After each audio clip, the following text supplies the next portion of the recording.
Hey, welcome to this live Google Hangout. Welcome, guys and girls, and hope we're going to have some fun today. So, minute or two. UTC time over here is pretty precise. It only has like 3 or 4 seconds difference with the real UTC. So, if you want to see the lag you have in the video, this is what you need to look at, my UTC clock.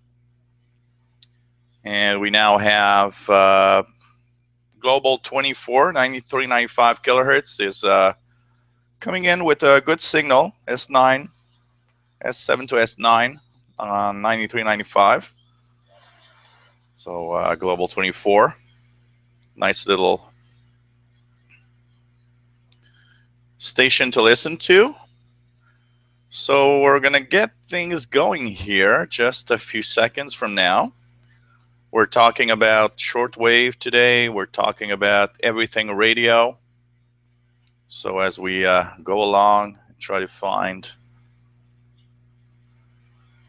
our way through everything shortwave. So it's 2100 hours UTC, and we are now in the start of the first hangout, live hangout that we are going. Well, this is actually the second hangout of 2015. No time limits, nothing as usual. I think people like that, the fact that there's just no time limit. We go with the flow. We go with the number of people that's watching. First things first, my name is Gilles. I am located in Montreal, Quebec, Canada. This is where I'm broadcasting this live hangout from. This is where my shack is. My shack is in my main office of my work, which is in my home. So, work and hobby together. Like I said, UTC time is correct here. So if you want to see the lag between maybe the video feed and your feed, well, you know how much seconds, hopefully not too many minutes, and the difference that you guys have. Today we're going to have the usual, which is a little bit of news, a little bit of questions and answer, and of course you guys can interact with me. 3 main ways, basically. Even there's when you're on the feed, you'll see there's a little bubble on the bottom left that says you can interact or participate in the hangout. So if you have a Gmail or Google Plus account or YouTube account, you can click there and you'll be able to say hi, and you will be able to, of course, interact with the questions and answers. Then we have the email, official shortwaveradio@gmail.com, which works for email. So if you want to email me, if you're not a Gmail user, you're just watching the feed, you don't have any accounts, you can actually send me an email to officialshortwaveradio@gmail.com. You can also interact on the Twitter feed. I'll be checking regularly the Twitter feed. If anyone wants to just say hi through the Twitter feed, no problem. I'll be checking that. Welcome to the people that just joined us. We are already at 74 spectators that I see here on the counter, which is quite nice. Hello, Mr. Hamrad88, that has, by the way, a very, very good channel on YouTube. Lots of reviews and lots of great information of shortwave receivers. You should actually check this guy's channel, because I've been actually enjoying on my smart TV. I've been going through YouTube channels, and a lot of radio stuff that I've came across from this guy, Hamrad88, HAMRAD88, and he's got these great reviews, lots of reviews, much more than I do, and really, really a fine channel. By the way, no, the chat isn't working. There's I've noticed there's something wrong here about the chat, so that's why it's not on. But you can interact in so many ways that it's okay. I think it's nice. You can actually, interact from where you are now in the questions and answer, and it's okay, I think. Hello, Driver Films. Welcome to the Hangout. Nice to see you. As usual, got another QSL from Radio Romania with a sticker, a nice little sticker. Oh, cool. These are fun things to get. Getting QSL cards, stickers, pennants, keychains. Man, I have received so many things through the years. It's just amazing. Hey, Chris D from Poland. Welcome for his first time in the Hangout live. It's nice to have you on the Hangout. Cool. Nice to have you on. If you have a shortwave receiver, keep it turned on and share with us, anything that you might hear. By the way, this is one thing that I want through this Hangout. Anyone that's receiving any signal of any station where you are located, let us know. Share that information with us. We're going to tune the bands together. I'm parked on 93.95, which is Global 24, the shortwave radio station that started back in October, November. So nice to have you on from Poland. So like I said, I'm in Montreal, Quebec, Canada, northeast part of North America. And here the sun is setting in about, it's still shining through my window. Sun is setting in about half an hour, a little more than half an hour. We've actually, if you take morning and evening here in Montreal, we now have almost a full hour of sunshine, more than we had in December. So days are slowly getting longer. And actually, I was tuning the bands a little bit last night and noticed that the springtime propagation is slowly creeping up. It's still weak. We're still in winter, but it's slowly showing its face. We are getting there. Hey, David, in Barcelona. Welcome to the Hangout. Nice to see you as usual. Always cool. Okay. I'll be checking that, my friend Amrad, about the chat. Here it is. Let me just check here.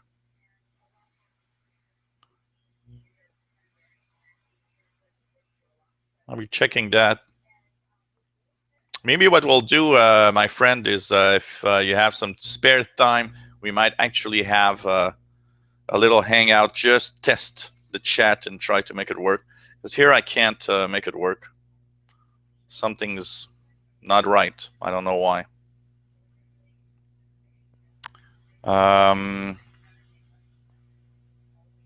So hi to everyone. Hey, Mr. Dalibor in Serbia, I think. Dropping in, say that he ordered a Texan PL 660 2 weeks ago. Still waiting for it to arrive. The wait. You know that wait time when you buy a receiver that you want and you're waiting and waiting for it to arrive. And, it's like I go crazy, when I order a receiver that I really want or anything that I buy online. Every time I see the postman or I see a Canada Post truck in front of my house, the first thing I'm saying is, oh my God, maybe that's my new radio. And, it just goes to the neighbor's house and you're like, okay, it's not for me today. And you get like a little depressed for 5 minutes. Cool. Give me your impressions when you get the receiver, my friend. And really, I think you have a good choice in the Texan PL 660 receiver. It's a nice radio. So just clearing out here. Yeah, do I have hello, Susan, on the email? I've got Susan in California. Hey, welcome, Susan. As usual, Susan's always here in California. And she says, do I have beer today? Yep, of course. I've got beer. Actually, I'm going to show you guys what I've actually chosen for today's hangout.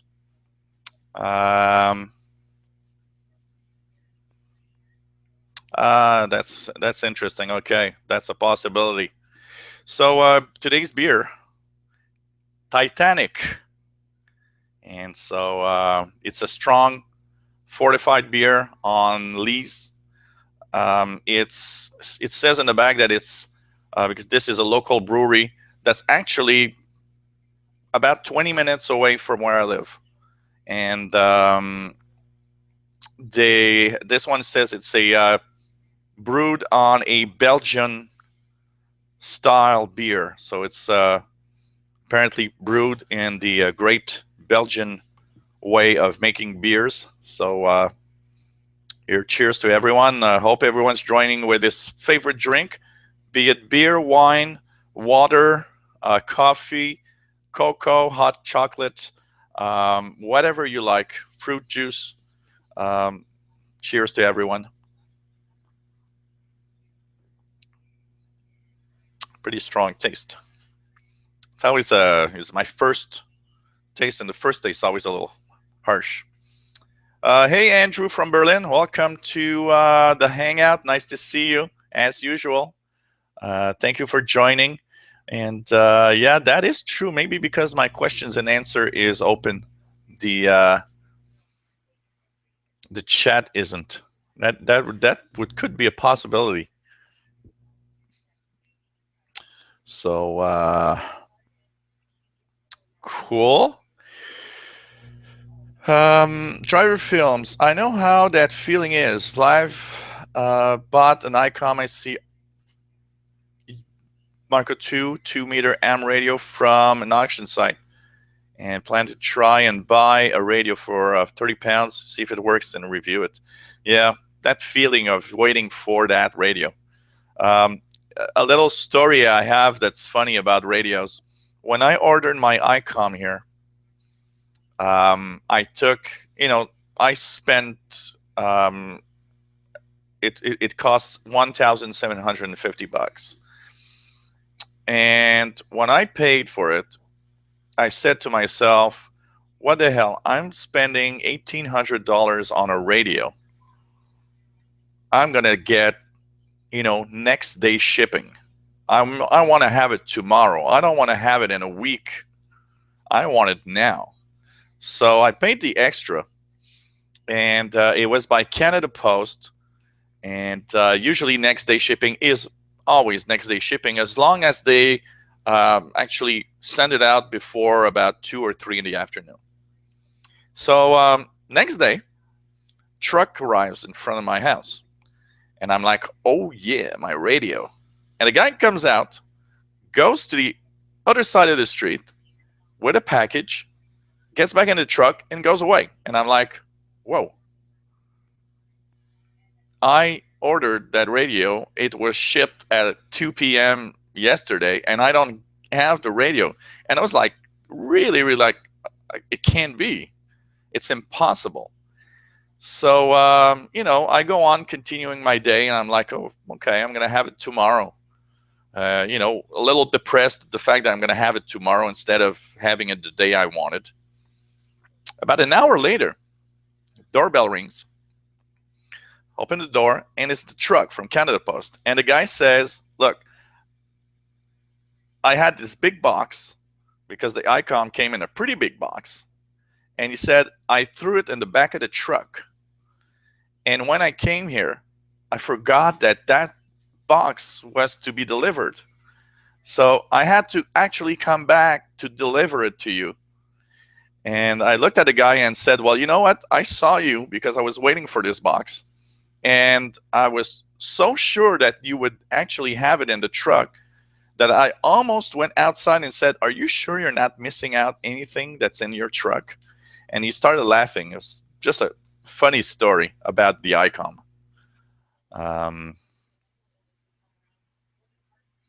We all have these little stories that are just funny. And so, hey, Bartek, good afternoon from Poland. Well, good afternoon, good late afternoon from Montreal, Canada. Welcome to the Hangouts. Cool to see. And nice to have you on the Hangout. And hey, if you have your shortwave radios, tune into a frequency. Let us know what you're listening to. It's really cool.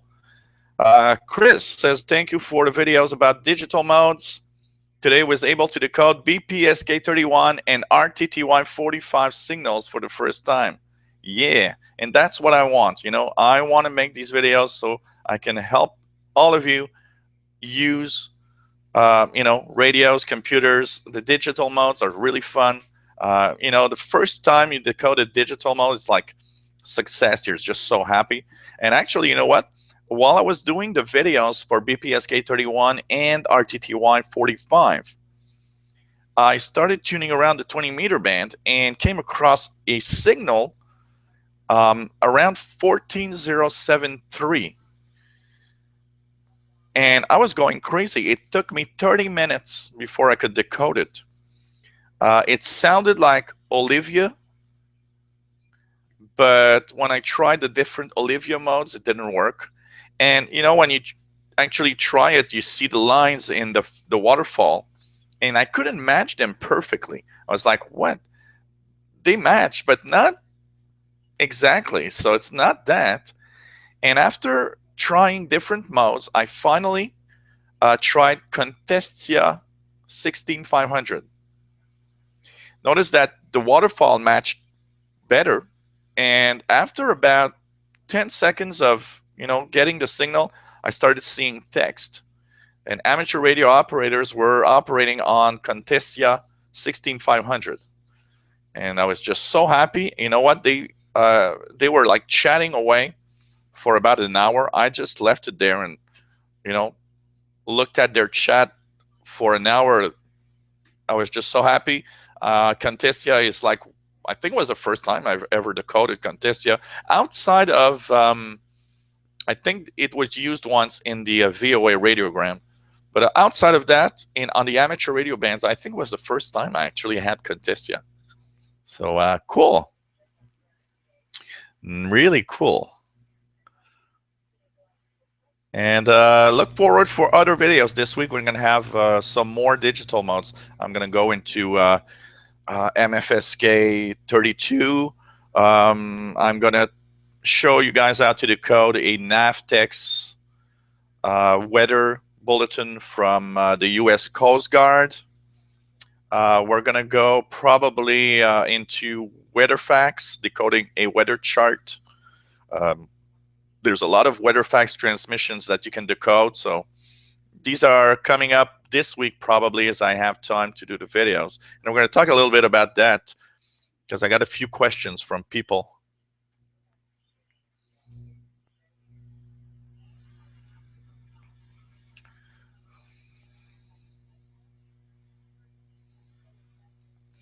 So we're going to have a little bit of news. First news, which is a little bad news.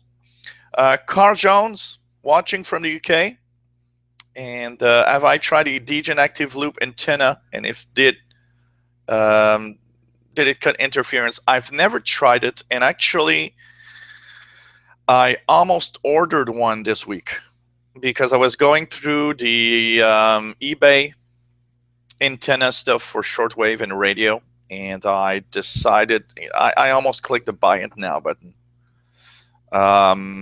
And actually today, my first step is there. I went to the hardware store to get copper tube, and I bought a PVC pipe, plastic pipe, for the building of the famous magnetic loop antenna that I've seen the schematic how to actually build it on the internet. So it means that I'm one step away from building it. And of course, videos are coming, how to build it, how I did it. It's just so easy to build that anyone. And I don't remember who, but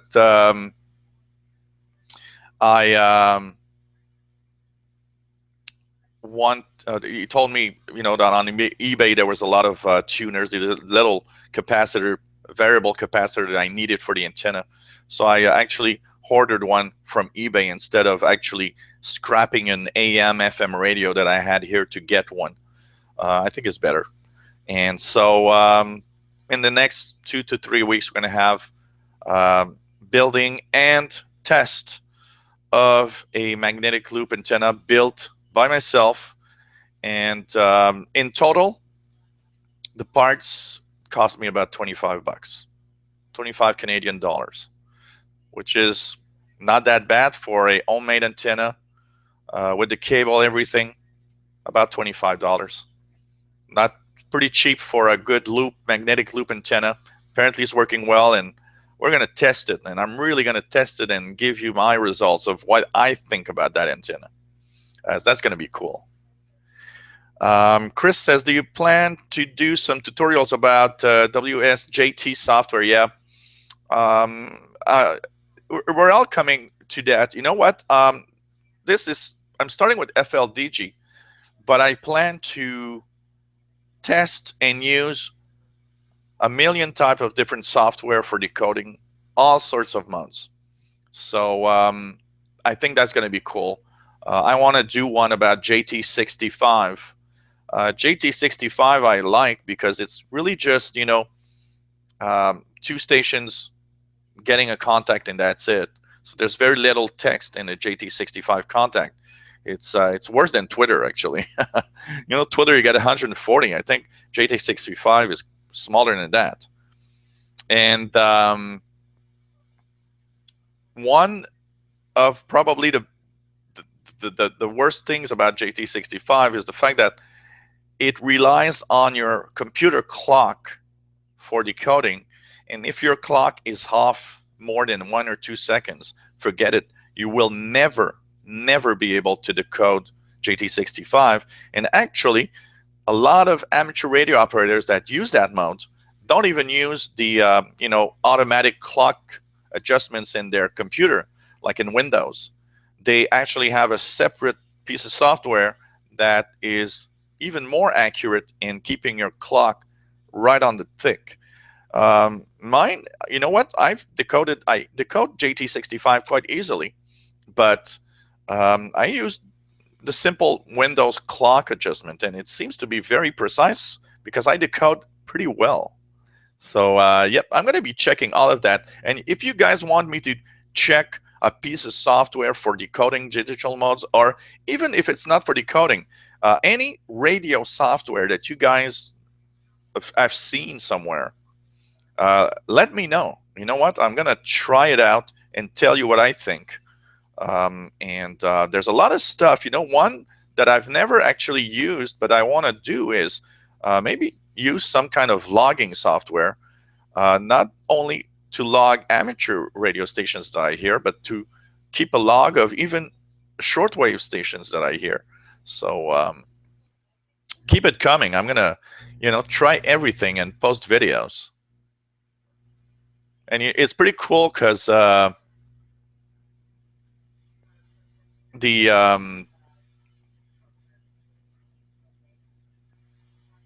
videos that I make, you know, I sometimes have like, I try to post new stuff, and you know, when you post, like I did almost 2,000 videos, you come to a point where it's difficult to have something new to post.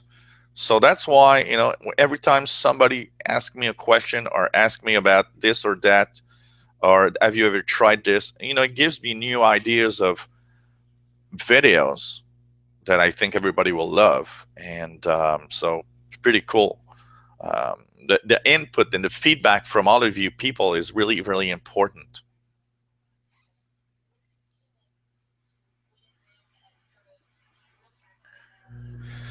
Hamrad, have I ever been able to capture a Japanese newspaper fax? I've never heard or decoded any Asian weather fax. The farther west that I've decoded something was from Hawaii in the middle of the Pacific Ocean. But one that I heard that I wanted to try was a weather fax from New Zealand. And last summer, I heard it well enough one evening. And but you know, it was really hot. I was outside. It was really hot in the house because it was a really warm day. and I didn't feel to just go inside and start tune up my radios and computers and start playing with that. So I didn't do it, but I've never had a clear enough signal afterwards to do it. So it shows you that when you have some rare DX on shortwave, you have to really get it right now, because it might not come back for a while afterwards.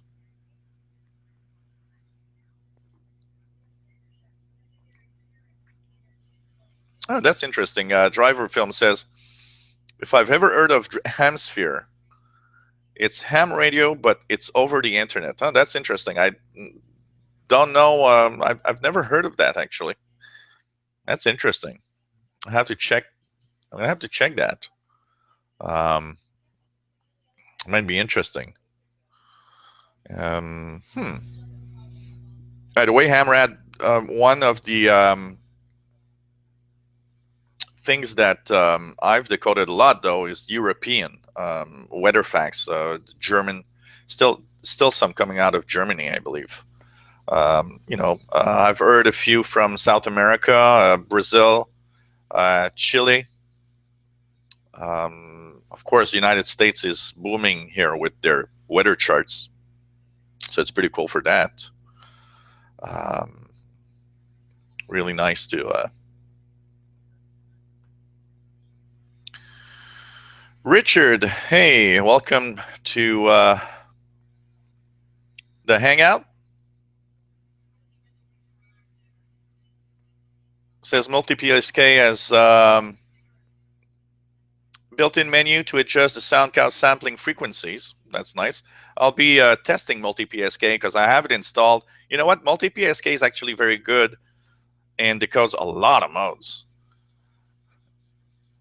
The only thing that I hate about it is that really, really bad interface. It's just so bad. I have the impression of using a software that hasn't changed physically since Windows 95. And that's what I hate about multi-PSK. And I hate it because it's also difficult to find the settings. You choose a mode and you have to find the settings. Man, I hate it when you have to find the settings about that. Whoa. You get a hang of it if you use it every day, but it's still the worst piece of software design that I've seen. But what it does, the capabilities of multi-PSK is impressive.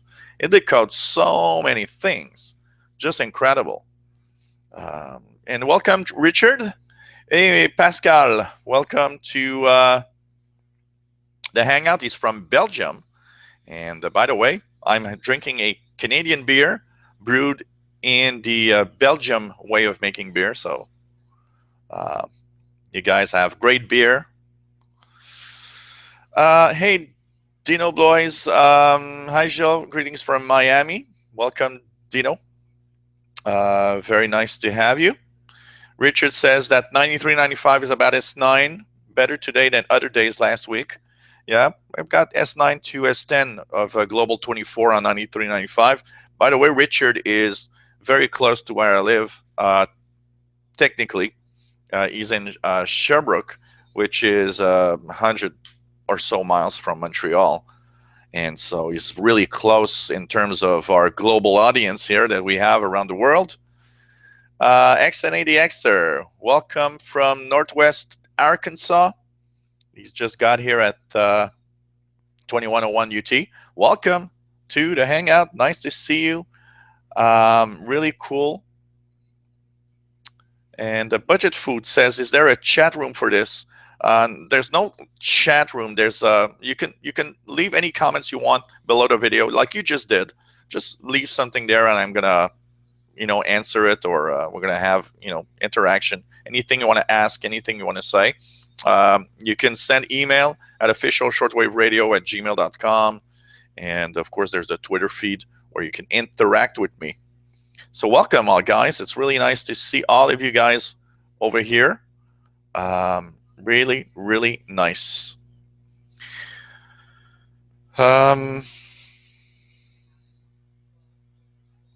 Yeah, that's also something that's interesting that I'll be checking. Hammerhead says, can I do more shows on software using TV dongles? Actually, I was thinking, I saw like 3 or 4 different dongles that do different things. I was thinking of maybe ordering a few of them. And by the way, I have a little story to tell about one thing. You guys have seen me using the DX Patrol um, SDR receiver. And I've got a few questions. People saying, you haven't made any other videos of the SDR. What happened is my SDR receiver broke down pretty fast. Broke down about, 2-3 weeks after I got it. And it was the connector was a problem. And I, gave it to a friend of mine who kind of fixed it and the way that he could fix it. And it works. But the thing is, um, the guy that makes the DX Patrol SDR, we got into a little rumble here because what happened is when I ordered it, I was a little pissed off by the fact that it took so long for it to arrive. And I was pissed off not because it took such a long time. I was pissed off because of the lack of communication with the seller. And I mean, the guy would not say anything. I asked him, can I have it? Can I have it? And I had to escalate to a PayPal problem for him to finally respond. And he didn't even respond to PayPal because even PayPal said, well, he did not respond in any way. So I was starting the procedures to actually get my money back. And what happened is I finally, one day, out of nowhere, received it. And I was like, okay, I'm going to stop. But when I did receive it, I posted, on eBay, you can give your impressions, and click the little ratings thing. So what happened is I rated 5 stars for the device, but I rated 1 star for communication and the time it took to arrive. So I was mad. He was mad because I didn't give him a 5-star rating all the way. And but he did see that I posted a video and said, wow, you know what? I'm really happy because I sold some DX Patrol thanks to you. Okay, but mine's not working. Well, at first he said, okay, I'm going to send you another one free of charge. And I was like, that would be cool. Okay. But the problem is when he checked, he didn't realize that the Gilles from the videos and the Gilles from eBay were actually the same guy. So what he told me is, I'm going to send you one free. I never received it, of course. And I think it's when he went into the eBay and said, oh, that's the guy that gave me a bad rating. So, I would have, if things were better, I would not have any problem. I would have bought another one because I liked it. I like the DX Patrol SDR. And I would have bought another one, really. But thing is, with such bad communication, I told myself, what the hell? I'm not going to buy from this guy anymore. And I'm just going to find another SDR from someone else. And so I started looking, and, there are other ones on eBay. And I'm going to buy an SDR from another seller. And that's it. It's really sad because the DX Patrol, I actually liked it. Unfortunately, the DX Patrol is a little bad in the way it's made. When I got it, the USB connector was the faulty thing. The switch for VHF, UHF, and HF was faulty after only a week of usage. And I mean, I wasn't hard on my device. I'm pretty careful with those things, and especially it came in a little plastic box. So I was really, really careful about it. So I think it needs to improve the design so that it's a little more solid and has less problems. So yep, I'm gonna check these things. And yep, Andrew says an antenna series, and you know what, is something I'm actually gonna really do. I want to do an antenna series this summer. I'm gonna have one. I'm waiting for the weather outside. You know, the first antenna I'm gonna make is the magnetic loop. I'm gonna have a series on that. But as the weather gets better, because we're still really cold and with snow here, it's like, you know, it's -12 right now. That's Celsius. And there's snow outside. There's about I don't know, 1.5 feet of snow on the ground. So, you know, it's not really the time where you go outside and start fiddling with antennas. You just leave the antennas there and wait till spring arrives. But I'm going to do a series on all the types of antennas for shortwave. And I want to do one video. I took a lot of notes. I'm going to do one video that's going to be called Stealth Antennas. Why? Because a lot of us are apartment dwellers. We don't have a house. And what happens is a lot of us are not allowed to actually put outside antennas. So I want to do designs and talk about antenna designs for shortwave that could be used and would be invisible to pretty much everyone. So, you know, there's all of that I want to talk about. And this year, we're going to have a lot of those videos. Antennas, stealth antennas. We're going to have videos of course, software and stuff. And the usual, you know, regular tuning with comments. A lot of people like my tuning with comments on the bands. So as Andrew is mentioning, he says the same thing that I do. Amrad88 has a very good channel, and you should all go and see his videos. They're really great, you know.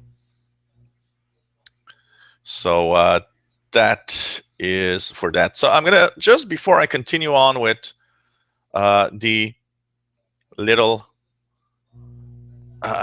comments that everybody's sending right now, I want to have one piece of news about Radio Australia.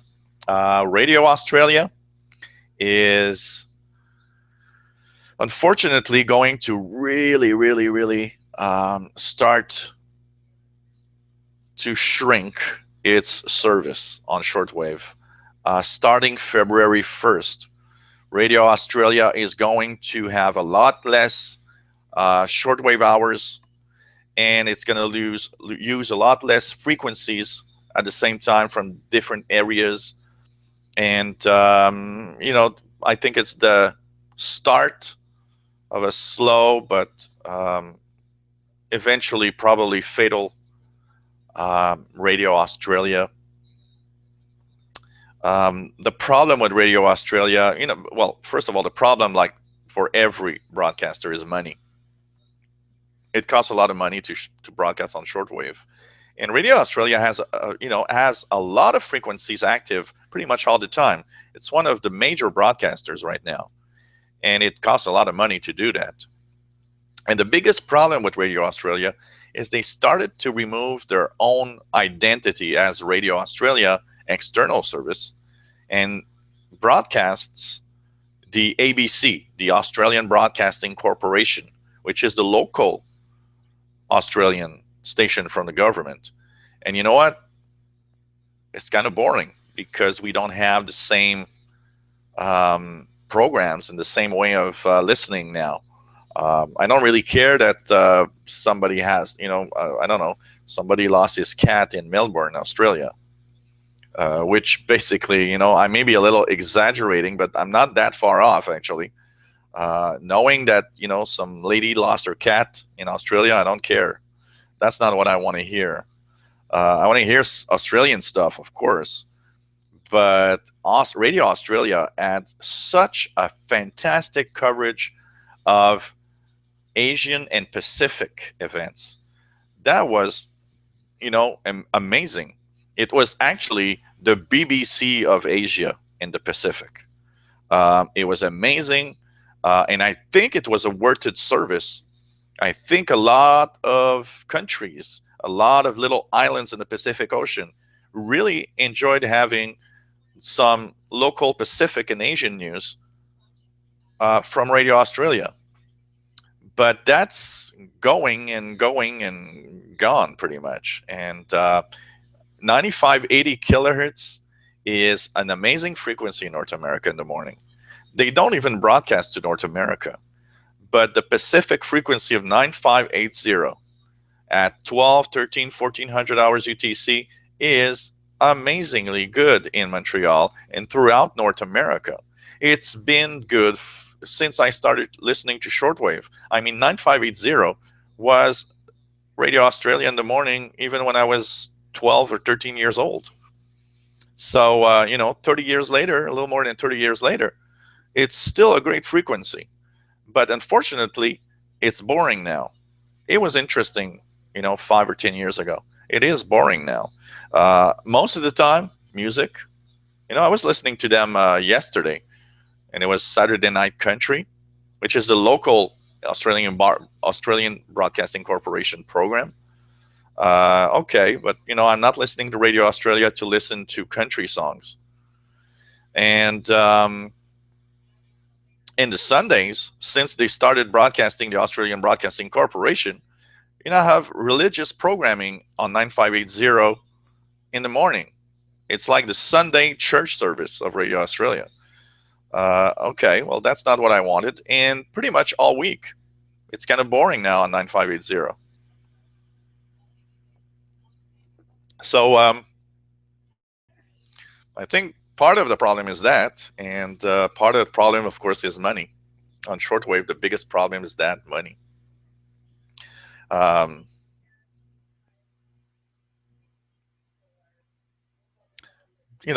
It's sad news because Radio Australia is one of the best broadcasters, I think. It's one of those stations that I love and love to listen to from so long ago. So we're going to see what frequencies remain after February 1st. There's also, I believe, talk that they might be closing down one of their transmitting stations. They have, I think it's 3 different areas. They have Shepparton, they have Melbourne, and they have another one from where they transmit. They have like 3 or 4 different areas where they have transmitting stations. And from what I think I've read is that at least one of the transmitting stations is going to close down. So and they'll have a lot less frequencies active. So let's cross our fingers that at least one frequency will be good for North America, and that we still can hear Radio Australia across the bands. Hamrad 88, what do I think about CRI? CRI, I actually like China Radio International. It's a station that I, let's say, how we can put this. We all know that China is a little closed on a lot of details and a lot of news. But it's better than it was, in the past.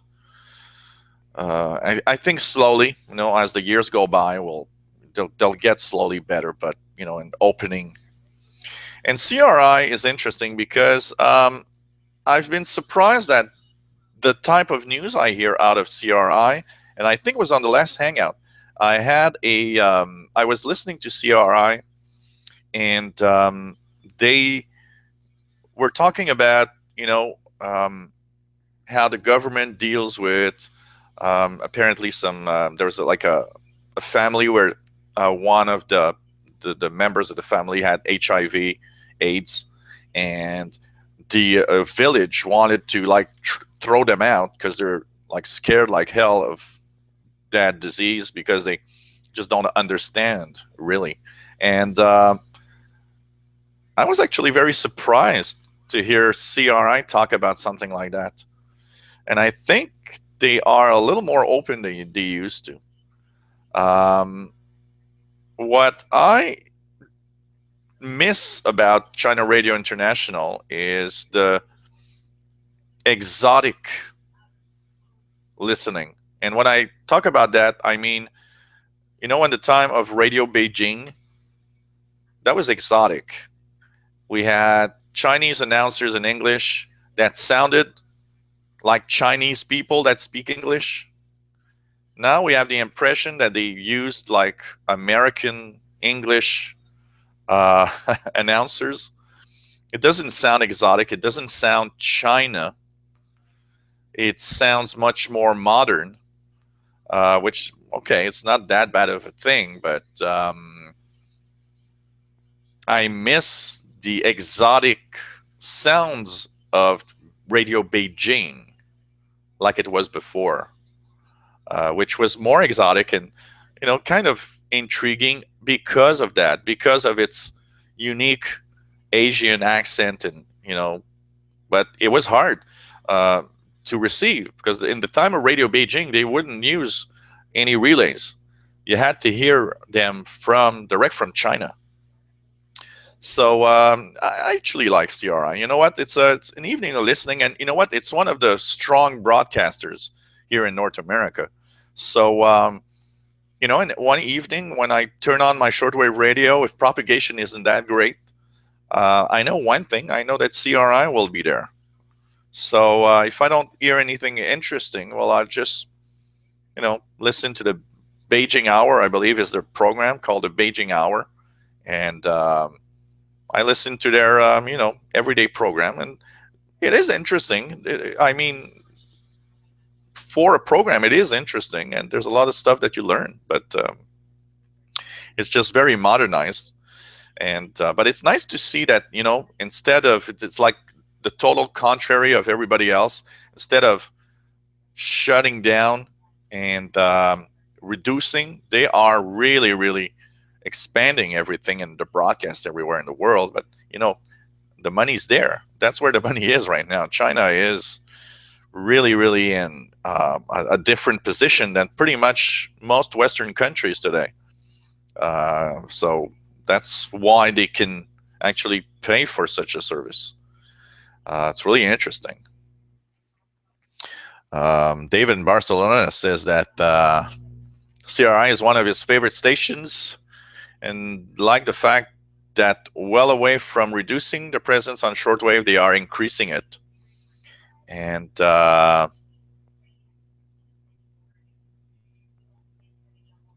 he says that when Radio Exterior de España stopped using this usual frequency, CRI started using them, transmitting on these frequencies.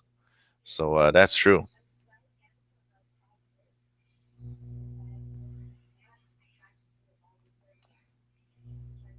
Remember, says YouTube friend of his moved there a few months ago to be on Radio Beijing. He was from the US. His name is Spencer. Huh. Nice. Interesting to know. And we have driver film saying he's listening to Radio Romania on 6170, clear signal as always. Yeah, they actually 6170. They are right now on. Yep. Radio Romania is very strong 6170 here too.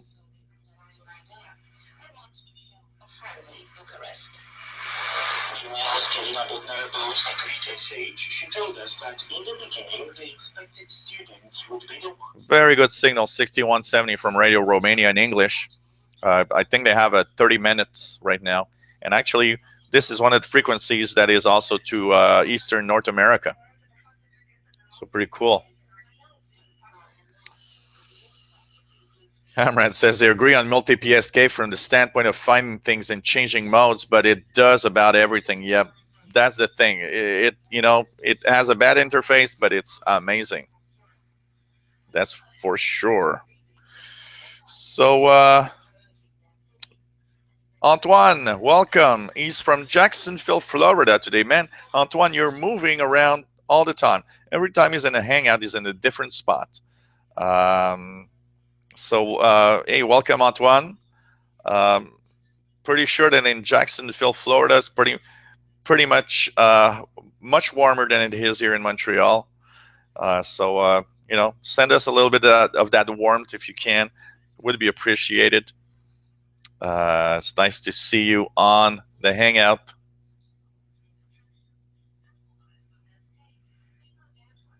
Hey, Dennis, welcome. Good afternoon to you too. Another great day for shortwave listening. Yep, that's true. Really fantastic. Always fun. And it's always fun to do these hangouts and have all of you guys around. And, um, really interesting. Let's check. Just going to go and check a little bit for email and see who could be on. Email, Safari. Okay, here we go. So on the email, anything new? We have a few things here.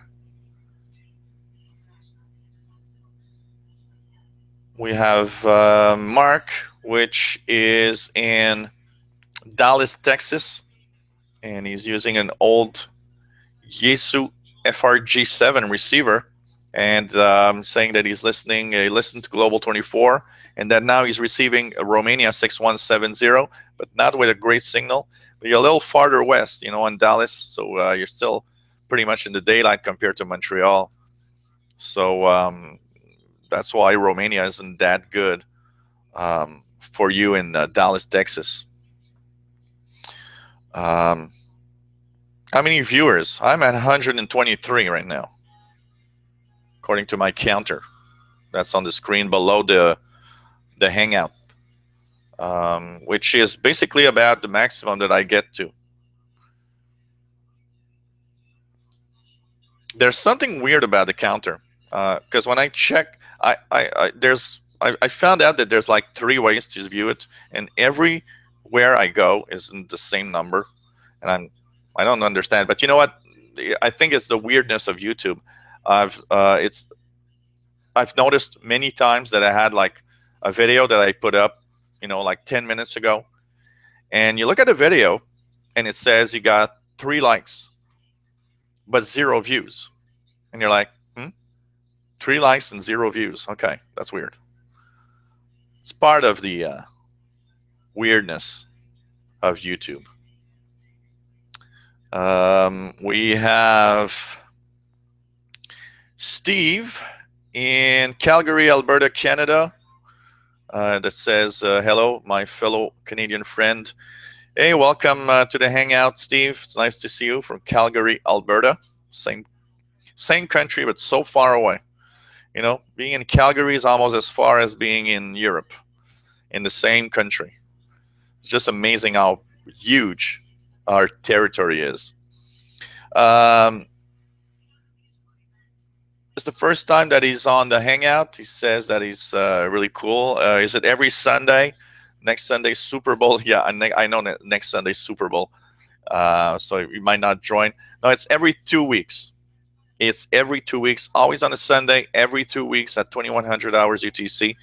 Next one will be February 8th. So 2 weeks, February 8th is the next Hangout. And don't worry, I was happy to see that my Hangouts actually jumped over the Super Bowl Sunday, because I was thinking if my Hangouts on the Super Bowl Sunday, the viewers are going to go. And you know what? I'm also happy because I actually enjoy watching the Super Bowl.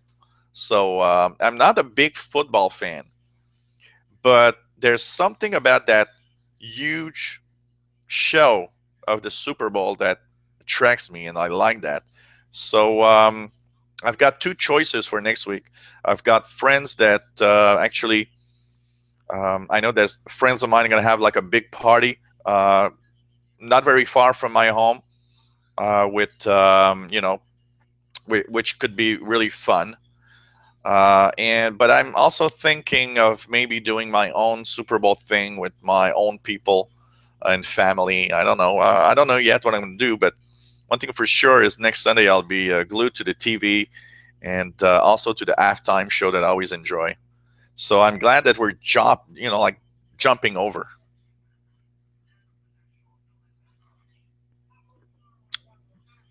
Hey, thanks, Amrad. It's yeah. You know what? I'm impressed myself by when I reached the first time I reached over 100. I was like, wow.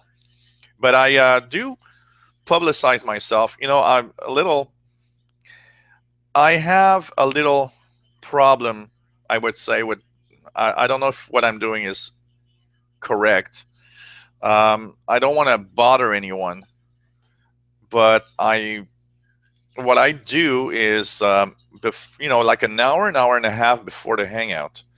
When I start the hangout, I can give out the link to everyone. And what happens is, I started like an hour and a half before, so I have a link, and I go to some forums like the DXLD, DX Listeners Digest from Glenn Hauser's. I go to the HF Monitors Yahoo group, and I actually post the link and say, well, why not join a hangout? Um, the only thing I don't want to do with that is to bother anyone. Is someone going to say, well, we're getting a little annoyed at the fact that you talk about your hangouts on our groups? And at the same time, I'm thinking, well, if you like shortwave and you want to share in a friendly way, it's cool. I'm not doing that for anything else than just saying, well, look, why not join us and have fun together? So it explains probably why I have a lot of people, because I post the link to a lot of spaces. Plus the fact that I'm like more than 3,000 subs now to the channel. So, it's kind of easier to get there, to get to where all the people are right now. I'm just going to do one thing here. It's to turn on the lights. Here we go. It's getting dark outside. Sun is set now. And it's still blue sky, but no more sunshine right now as we're heading towards evening here in Montreal. As David says, CRI is an informal way of doing programs that I love. Roundtable debate is always a happy show with lots of laughter.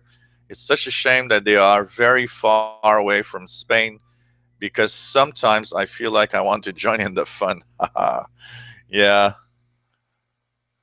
Hey, Mr. Paul from the Netherlands, welcome to the Hangout. And we just have Romania that just left, by the way. Let's check out what we're going to hear at 2200 hours. We're going to get a station here. So welcome, Paul. Greetings from Montreal. Paul from the Netherlands. PD1 PME, Papa Delta 1, Papa Mike Echo, is his amateur radio call sign. For anyone interested, welcome to the Hangout.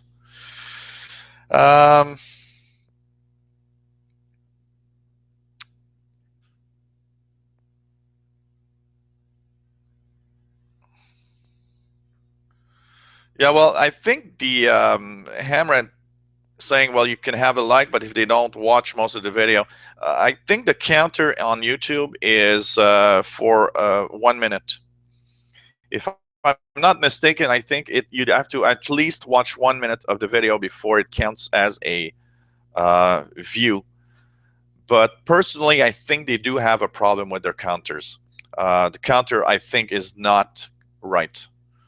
I think they have a lot of problems with counting the number of viewers really on a video, and I wouldn't be surprised that it underestimates the number of viewers. And sometimes there's a lot of stuff happening. I don't know if you noticed, but on YouTube, if you look at the number of total views on your channel, you'll notice that sometimes it just stops there. And you go for a week or 2 weeks, and the counter just stopped at a certain amount of view. And I know that that's kind of a way that they have to readjust. So when the counter starts, it moves to another number. It's like they readjust the amount of views. Um, and they also don't want, because there's a lot of people that are, they try to game YouTube. And actually, on YouTube, one of the things that happened with the music industry, they kind of said to the music industry, look, when you put a video on YouTube of your artists, we know that you guys are clicking the video to make the views go higher than they really are. And they actually said to those artists, you know what, we're going to stop, we're going to remove your videos if you don't stop doing that. And apparently there was some kind of arrangement where the music industry paid a certain amount of money to compensate and say, okay, we won't do it anymore, but they're probably still doing it. So I think the problem with the counter is because in the way that it tries to count, it sometimes it's sometimes off. It's very complex.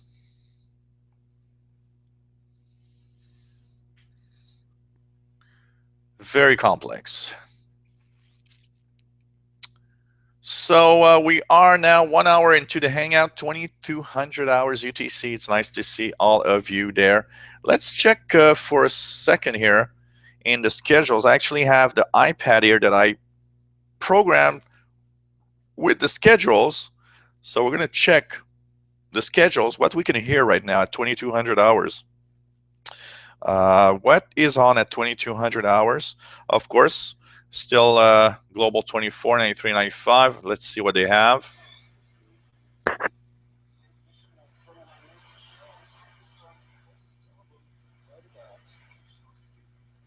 It's interesting because it's PCJ radio on 93, 95, and PCJ radio did say that he didn't want to be on Global 24 anymore. That's interesting. So what do we have here? At 2200, we don't have a lot of stuff. There's Radio Australia. Let's try Radio Australia, 15515. Yeah, it isn't very strong, but Radio Australia on 15515 is about S3, S4. What do we have here? We have, let's try 17840. Yeah, 17840 is weak also, but it's there. 13.63, nothing there. So 15415. Yeah, there's a little bit of Radio Australia. 15515 is the best one. Maybe if you're more west in North America, it's better. So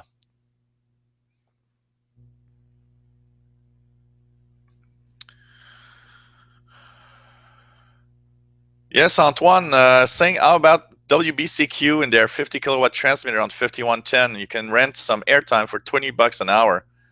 Wow, that would be awesome to have an on-air hangout. You know what? I really am seriously. I thought I was talking about that. I think was in a hangout that I did somewhere in November. I know that WBCQ is renting time very cheaply, and I was thinking about maybe renting an hour a week and have some kind of radio show. And of course, I was thinking that that radio show can also be live with the hangout and stuff, so that we have it, everybody watching, and you can listen to it on the radio also. But I am really, really thinking about that. And but I don't want, I want to have a radio show that would be really different from, I don't want to compete with anyone. I'm not going to do a world of radio type show. We already have that. Glenn Hauser's fantastic at doing his show. I want something that's different, something that is of another nature, where we're going to talk about receivers and talk about maybe, you know, have a show where we talk about the basics of radio and have some different areas. So yeah, I am seriously thinking about renting airtime on WBCQ. I think that would be fun. And maybe we could have, you know, one of the spots that I like on radio is, and always been very, very, very fond of that spot, is having some kind of a Saturday here airing, you know, Saturday evening airing or something like that. But yep, that's something I'm thinking about very seriously. And don't be surprised if I, you know, announce that I'll have my own radio show on WBCQ at $20 an hour. You know, uh, it's okay. There's no problem for that. And you know, I probably like to have it going on and on, and so an hour or two maybe on the radio. And you know, I like WBCQ. Actually, has some really nice, interesting programming. Also, it's unusual programming, and I actually like WBCQ. Um, and they come in quite well here on the um, 5110 and 7490 kilohertz are usually frequencies that come in well. Actually, I think they are now. It's I don't hear nothing, but I'm not sure what time WBCQ's schedule is.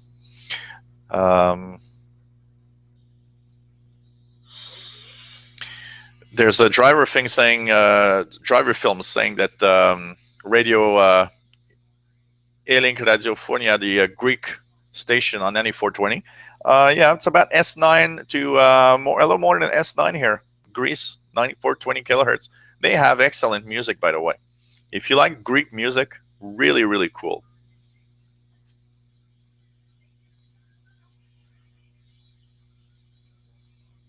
Really, really cool. Hamrab, do I have an app for the schedules on my tablet? Actually, I don't have it on the tablet, I think, but let me just check. On my phone, I've got, for radio app, something called SWBC Sked by Black Cat Systems, which is basically the shortwave schedules. I don't know if you can see it. Let's just see. Yep, here we go. This is the schedules, and it's an app called really SWBC for Shortwave Broadcasts Sked. And I think it's a paid app by Black Cat Systems. And Black Cat Systems, by the way, that is very active. And that is a nice app. If you want to have really an app where the schedules are updated all the time, it is a nice app. What I don't like about the app, though, is maybe the way a little bit like multi-PSK, the way the interface for showing the schedules are. But it is a nice little app. And it has, you know, by frequency, you can click the on now if you want. So it's going to show you only the broadcasts that are on now. You can show all by station, by time, by frequency. You have a search if you want. So you can, for example, if I type here 9420 search, it's going to give me all the stations that are on air at this time. And at the bottom, you have the different bands. So let's just go here. I'm going to try to show you again. At the bottom here, you have all the different shortwave bands. It's kind of difficult on a camera to show an app. But on these bands, I can choose, for example, 31 meter band here. And it's going to show me, okay, Voice of Greece is on the 31 meter band, 9420.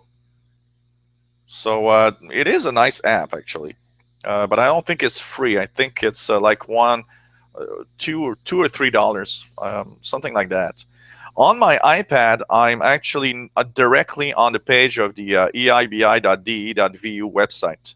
And I actually have two tabs open.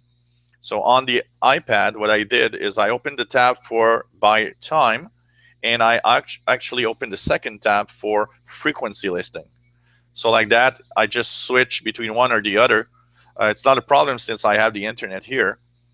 But what's nice about the SWBC SCED is that if you are offline, for example, in a DXpedition and there's no internet around, well, the schedules download into your device, so you have the latest schedules as long as you update them before you go to your DXpeditions. So, but nothing special. Oh, that's nice. Antoine says he's in to be as my tech guy anchor. Love building antennas and receivers. Yeah, I've seen that, Antoine, with all the pictures that you posted of things that you build yourself. That would be cool. You know, maybe we can do some kind of show and have different people where we can maybe do different radio clips.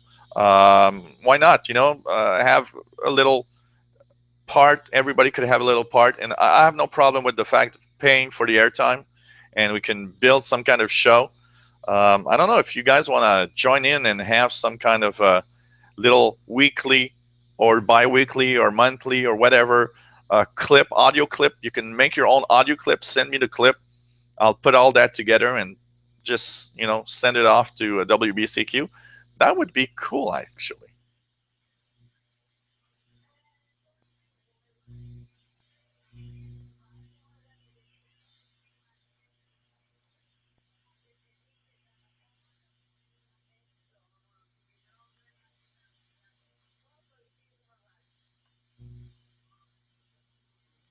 On my tablet, I do have some software though for radio. If I look here, by the way, I have. Let's just go to shortwave radio. Here, I've got. These are the apps that I actually have for shortwave on my iPad. Kind of hard to view.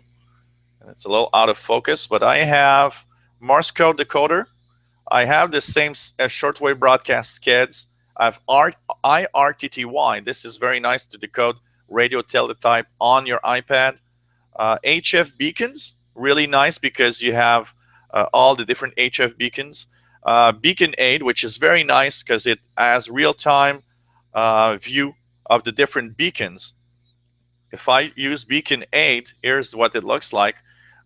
It just crashed. Let's go here. So you have the different, man, it crashes. Usually works well. I don't know why it crashes today. Let's just do that. Okay. Maybe I'll have to restart the iPad.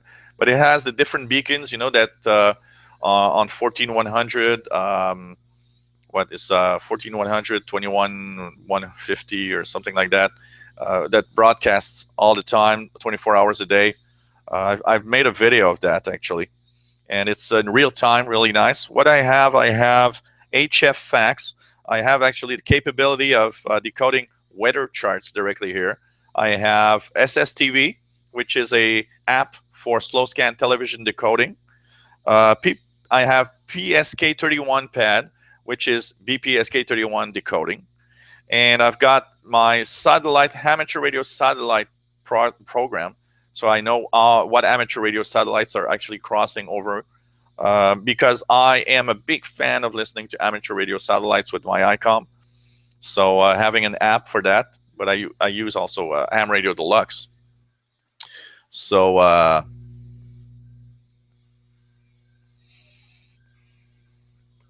we have David in Barcelona says he's using the Shortwave Schedules app on his Android phone. It is the app for the shortwave.am website, and it is great. Does almost everything, can search by station, time, language, frequency, and also combine these parameters. It also has a basic log. Oh, that's nice.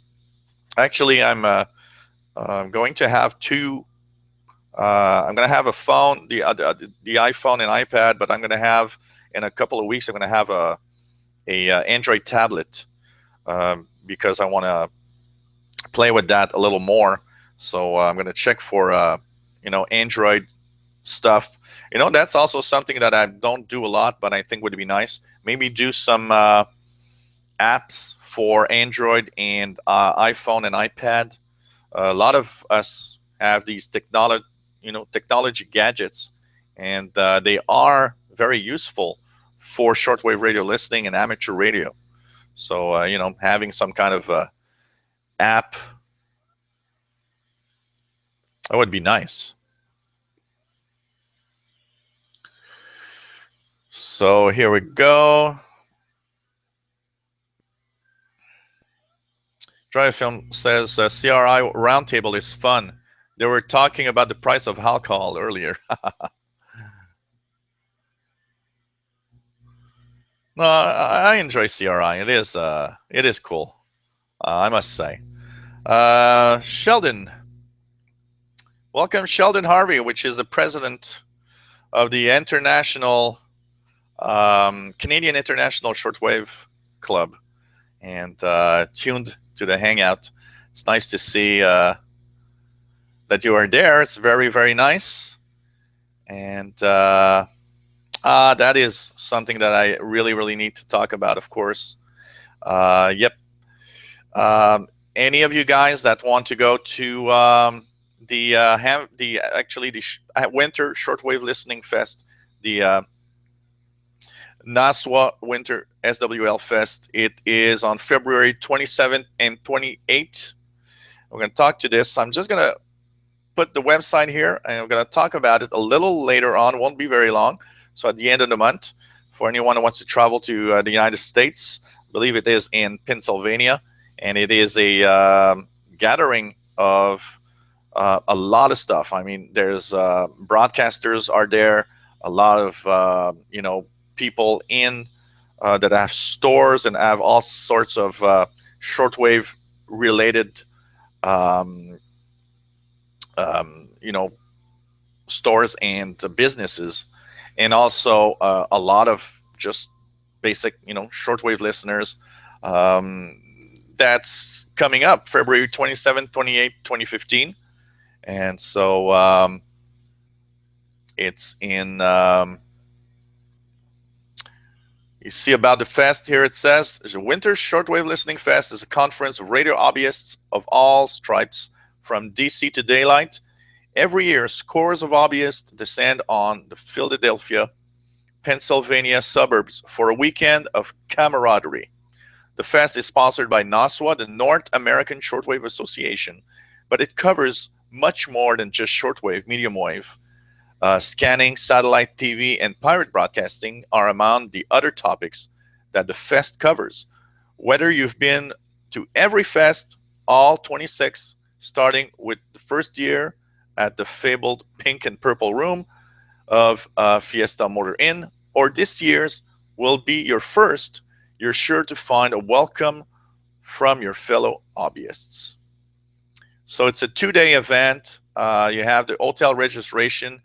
If you guys want to view what it is a little bit and participate and maybe even make reservations and go there, it's www.swlfest.com. So I'm going to post the link below the video a little later on. And, you know, I've never actually been to the Shortwave Listening Fest. I've heard about it. I know about this for a long time. And I've never been to one of those fests. And it must be a great, great time. I know that Sheldon is usually there for the Canadian International DX Club, I believe. So it's really cool. And thanks, Sheldon, for the tip, because it's something I didn't think about. I've been reading about it in the past month or so, but it just, you know, with all the details that I took, it just went out of my mind. So it's a great, great place. If you guys want to travel to the United States and go into really, you know, a full weekend of shortwave radio, I think, and of radio in general, because it's like they say, it's not just shortwave, it's all the aspects of the radio hobby. So thanks, Sheldon. And Sheldon that also have as the Radio HF store, which is radiohf.ca, which is Canada's specialist in radio communications. If you want to buy a receiver, antennas, why not, you know, go to www.radiohf.ca and take a look at Sheldon's business. I've bought a lot of books from Sheldon in the past. He was the main provider of pretty much every shortwave book that exists here in Canada. So I really ordered a lot of books in the past from Sheldon. And the Passport to World Band Radio. For many years, I think the World Radio TV Handbook and the Passport to World Band Radio, I would just buy it from him every year. And so why not, check it out? He's got all these radio communications books and all the radios. Great little spot to check for. So welcome, Sheldon. Nice to have you on. If you have any other things that you think might be cool to share with viewers, really nice to do. Hey, St. Cooper, and welcome to the Hangout. And he says, if you talk about Android apps, please have a look at my Android app. Oh, he's got an Android app. Let me just check that here. Free and open source. I'm going to check that, my friend. And he's got an app, apparently. So really cool. Let me just take a peek at this. Well,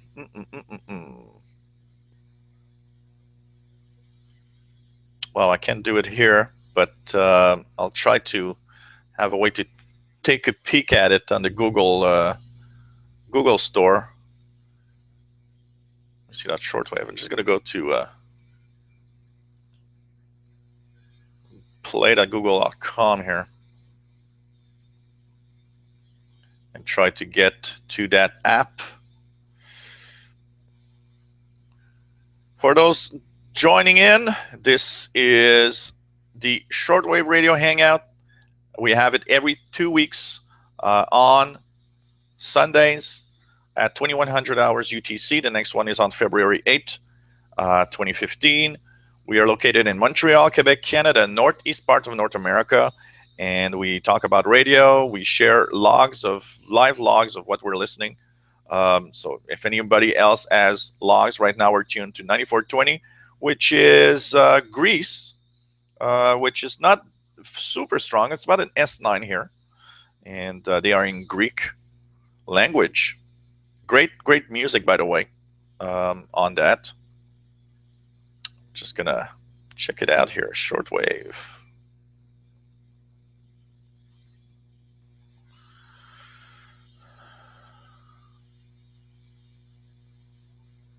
Okay, I'm gonna do Shortwave schedules on the schedules. Okay. So your app is, yep, Stephen Cooper. Yep. Shortwave radio schedules. Very nice app for Android. If you guys want to have a free app for schedules on your Android devices, just go to the Google Play Store and search for Shortwave radio schedules. Its icon is a brown circle with a transmitting antenna. It says Shortwave schedules, and it is by Stephen Cooper. So check it out. Looks like a nice app. I actually going to install it. I have an Android box on my TV. It's called a smart TV Android box, which is something I ordered off of eBay. And you can install a lot of apps from the Google Play Store. So when the Hangout's over, I'm actually going to go to my TV and install the Shortwave Schedule app. I think that could be cool. When I listen to my portable receiver, I often do that, listen to Shortwave and TV at the same time. I'm kind of a multitask.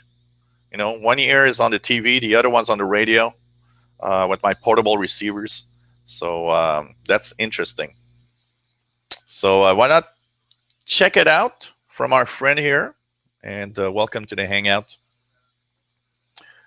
And David says that's the app that he was talking about earlier. So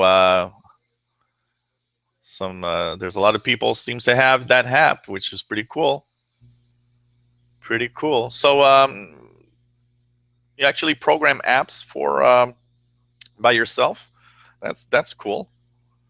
That's something I always wanted to do: program apps for iOS devices and Android. I don't have the skills for it. I stay in the let's just repair the computers side of things, and remove viruses and so on. So really cool. What do we have? We have lots of. It won't be long because I have to check like a million different spots to know who's actually here. So we're just gonna go here. Let's check it out. Google Chrome. What do we have here? Android says he can't update his schedules. Richard says that Radio Australia 15415 has some signal, S4, but not readable. In Greece, 9420, S9 plus 10 to plus 25. Excellent. Better than me. I have S9 plus maybe plus 10 from time to time, but and I actually have a weird buzz on that same frequency here. But it is coming in. If I didn't have the buzz, little electrical buzz that I have, it would be a good copy for Greece on 9420. That's nice. Let's check a little bit here if by any chance any pirate stations are on. Just gonna check that really rapidly here. So nothing on the pirate side of things here. What else? 6070 here coming in from Toronto, Canada, which is CFRX Toronto 6070. That's a hard catch for anyone that's far away. It's 1 kilowatt only, and it's retransmission of CFRB, local medium wave AM station in Toronto. So CFRX 6070. Anyone receiving CFRX from Toronto with they're in English right now, 6070 kilohertz. That's something to check for. Oh,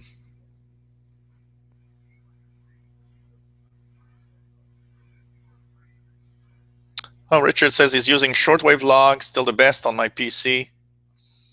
That's something to check for. I'm going to have to really install a few of those software and make videos on the channel to let you know which ones I like, which ones I don't like. And it's pretty cool for that. So what else do we have in the really cool? Yeah, like Sheldon says, it's really fun to have radio fans checking from around the world, and it's always cool. That's part of the fun of it, having all of you guys from everywhere around the world just signing in and letting me know you are there. Thanks for being there. Carl Jones says he owns a Texan PL660. Cannot make up his mind between the D1103 or a Panasonic RF562D. I am thinking the 660 and 1103 may be too similar. Well, you're not in the same game. The Panasonic RF62D is really a portable analog radio. You're talking about two receivers that are digital display and very good receivers. I think the RF562D is worth it if you want to have something special. Just going to show you guys what it looks like. Got it right here among my radios. So it comes with this little plastic type vinyl that you can open. It snaps in the back, and the radio itself is of the Panasonic is actually this. This is the RF562D. It's analog. It's a cool looking radio, and I bought it mostly because it was a cool looking radio. Looks retro, looks like an old 70s radio. which is quite cool. Comes with this little add-on carrying thing that you just put the radio inside. And so here goes. Just put the radio and you snap it back on. So it's really nice and has a great sound. What I would, it's very sensitive, has great sound. What I don't like is it drifts a lot. So if you tune a station, every 5 to 10 minutes you'll have to retune, as it does drift a lot. It's amazing on the batteries. I mean, this, I still have the same AA batteries in here since I bought it, and I used it a lot. I even used it for a while as a receiver that I would just turn on in the kitchen and leave it on for a few hours every day. And batteries, man, it doesn't drain. So, you know, it's not the same thing. It doesn't have single sideman. The D&D 1103 is, of course, of much better quality, I would say. So you gotta, depends what you want. If you're thinking about, okay, well, these they're too similar. Well, it's true that the Texan PL660 and the D&D 1103 are similar performance radio, I would say. I don't think the PL660 is actually superior. I think they're pretty much equal in the receiver part. But they are two digital radios. So it depends on what you want. You know, the Panasonic is a little expensive for a an analog radio. I paid like $50 for this thing, and it's just because I found it just so nice that I wanted to have one. But it is expensive for an analog radio. Today, for $50, $60, you'll have a full digital shortwave radio, you know, from Texan or so on. So that's something to check for. Antoine in Sherbrooke says that CFRX 6070 kilohertz. He heard them last night from New Orleans. Antoine, not from Sherbrooke, sorry. Antoine from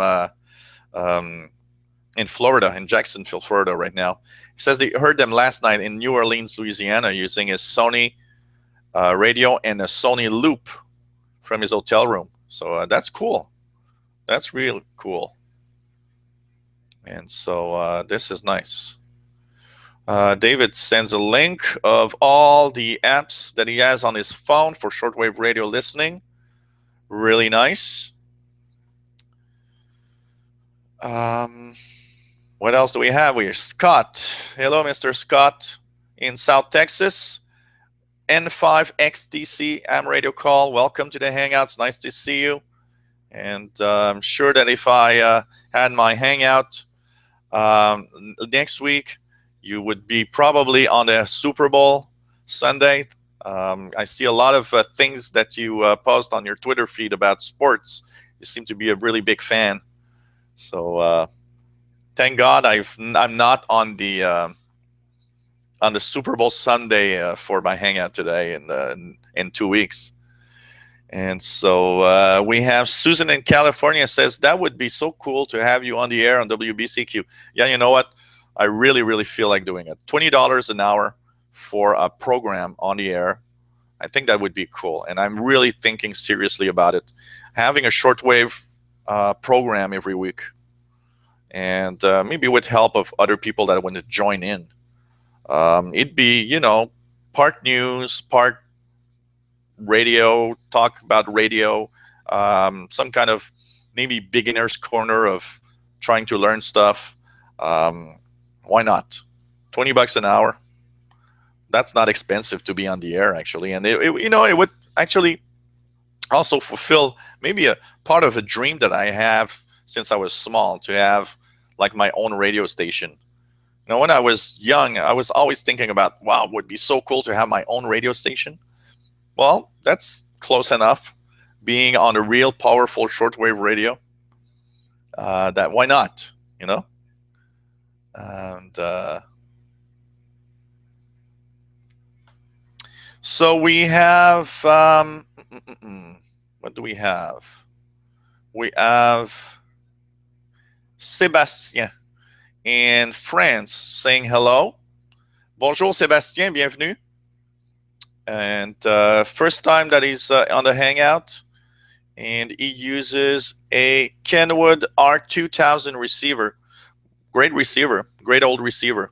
These are one of the great receivers that were made, and the R2000. I've owned myself an R5000 that I don't have anymore because it broke down, and what happened is this is the reason why I have an icon. It broke down. The cost of fixing it made me think that it might be better to have another one. So I bought the icon, and but I still it's a friend of mine that has my R5000, my Kenwood R5000.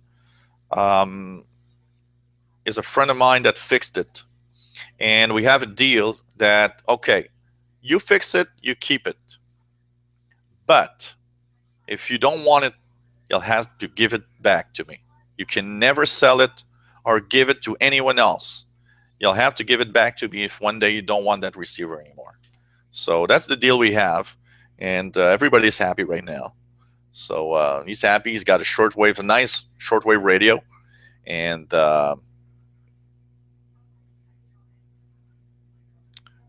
yeah, Richard says you should have your ham license. Yeah, that's something.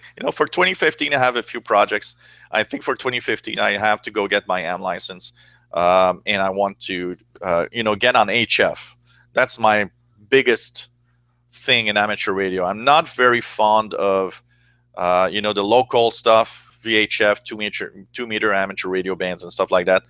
I listen to amateur radio on the 2 meter band and stuff like that, but it's not something that I like.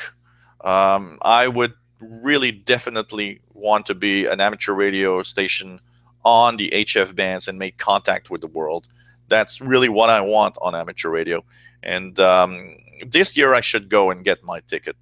And like I said in one of the Hangouts, going to get my ticket, but also making videos of where I went, and maybe interview some amateur radio people that are in there and help us, go through the steps of obtaining our amateur radio license. And I think that probably would be very enjoyable for the viewers of my channel, and also might even give the idea of other viewers to maybe join in the amateur radio bandwagon. One thing that, for sure, a lot of amateur radio stations are actually shortwave listeners at heart.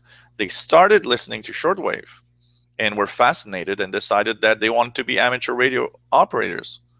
So what I find a little sad is a lot of amateur operators, once they go into the amateur radio bandwagon, lose their interest in shortwave listening. And that's kind of sad. I would not lose my shortwave listening.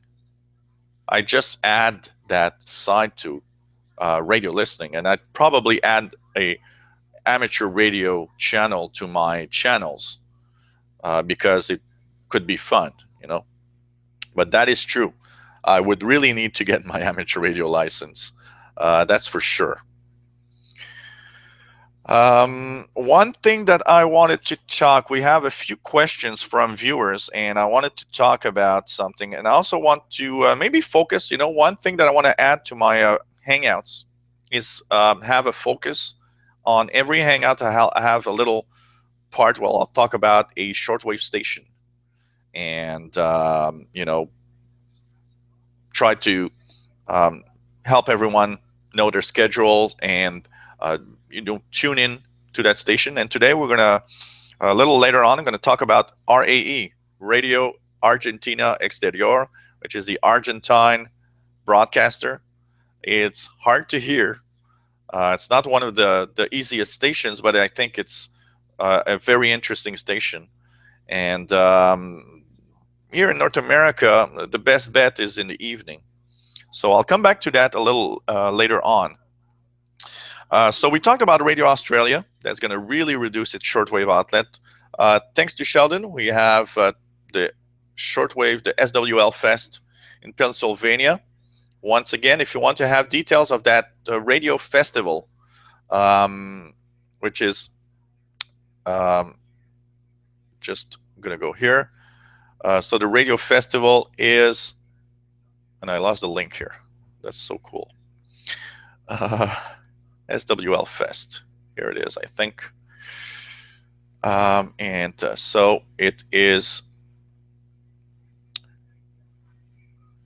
swlfest.com. So www.swlfest.com. FEST, which is the NASWA National Club in United States, NASWA Winter Shortwave Listening Festival. They have a lot of things, and they have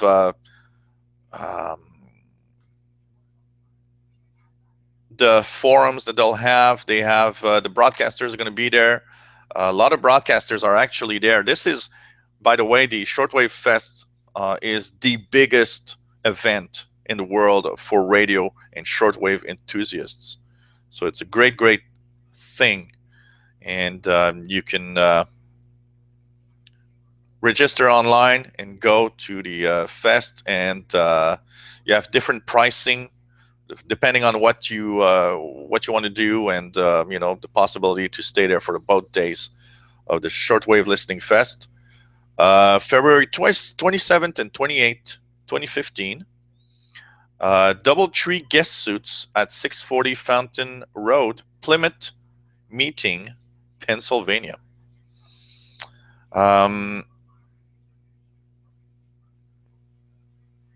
Yeah, that is true. David mentions that 2 meter and 70 centimeter.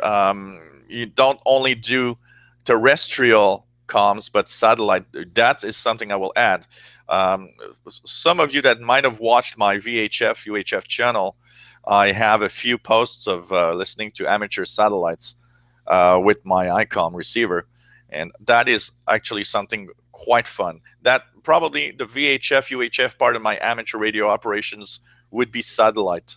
I love to track satellites. I have my computer with AM Radio Deluxe and the radio satellite. It's hooked up, by the way, to my receiver here.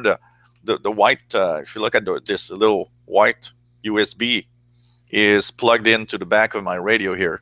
It is to control the receiver via my computer when I track satellites. So that's true. That would be something that I would love to do, actually. Would be really, really nice. That's for sure. Antoine has a question about QSLing. Have you guys ever sent a reception report to a station that had a broadcast in a foreign language you didn't quite understand, just to get a confirmation from an exotic location? And would an MP3 recording be enough? Okay. First of all, I've done it many times, especially with the South American stations. I don't speak Spanish or Portuguese. I barely understand something in Spanish and really don't understand anything in Portuguese. So I've sent, first of all, when you send for QSLs to stations that are not in a language, for example, Greece is an example. That's Greek. Okay, 9420 kilohertz, you're listening in Greek to Greece, and you say, well, I'd like to try for a QSL. Yeah, a recording might actually be something that would be useful for them. They know that you actually listen to the station. But you know what? Almost every station that I've QSL that I don't understand their language, I sent a letter in English. And I pretty much always had a reply when they replied. They replied in their own language, but I think usually there's somebody around that understands English enough to, make sure that you get your QSL card. So I have QSLs from a lot of Central and South Americans because I just sent an English report and they replied. So that could be something also. You might want, today what we have that I didn't have back then is translation on the internet. Now today you have Google Translate. You can actually write a reception report, translate it into Google Translate, and even though it's not perfect, because it is never perfect, the general idea of the letter or the email you're going to send is there, and they're going to understand what you want most of the time. But one thing that you got to know is that most stations that don't broadcast in other languages than, let's say, Greece, that's only in Greek, they don't usually want to have somebody from Canada or the United States or another foreign country sending them a letter or an email saying, I want to have a QSL. It's not, most of the time, it's not the basic idea of their transmissions. So to get a QSL from a small station in a language you don't understand, I would go through the good old postal service and do what I always did when I asked the QSL from a small shortwave station.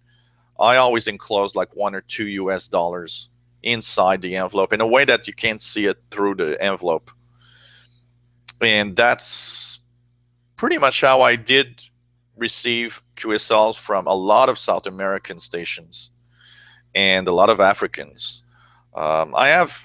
I'm fortunate enough for the Africans. What's nice is I'm fortunate enough to speak French, and a lot of the Africans are French speaking, so that's not too bad. But you know, if I didn't understand their language, I would write in English. It's, you know, English is close to a universal language, and even though one person might not understand it, there's somebody around that understands just enough, or, you know, they understand the parts of it. For example, QSL, you know, they'll understand these 3 letters. QSL is very universal in the radio hobby, and so I think they understand that. But I've done that many times, and of course, if you send a recording, one of the things that's bad about, because they're talking about MP3 recordings, one of the biggest problems about sending audio clips through email is the fact that a lot of stations have filters that block out, for example, attached files because of viruses concerned. Also, MP3 is a format that is often blocked in email services. Why? Because they don't want you to steal music. So they don't want you to send an MP3 file because they're afraid that you'll take the latest Madonna song and send it to your friends all over the world via email. So it's not always a good idea to send an MP3 clip, audio clip. It doesn't go through a lot of the times.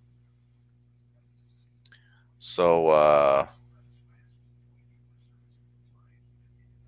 Dryer Film says he's just seen an old Russian radio on eBay. He's tempted to place a bid on it.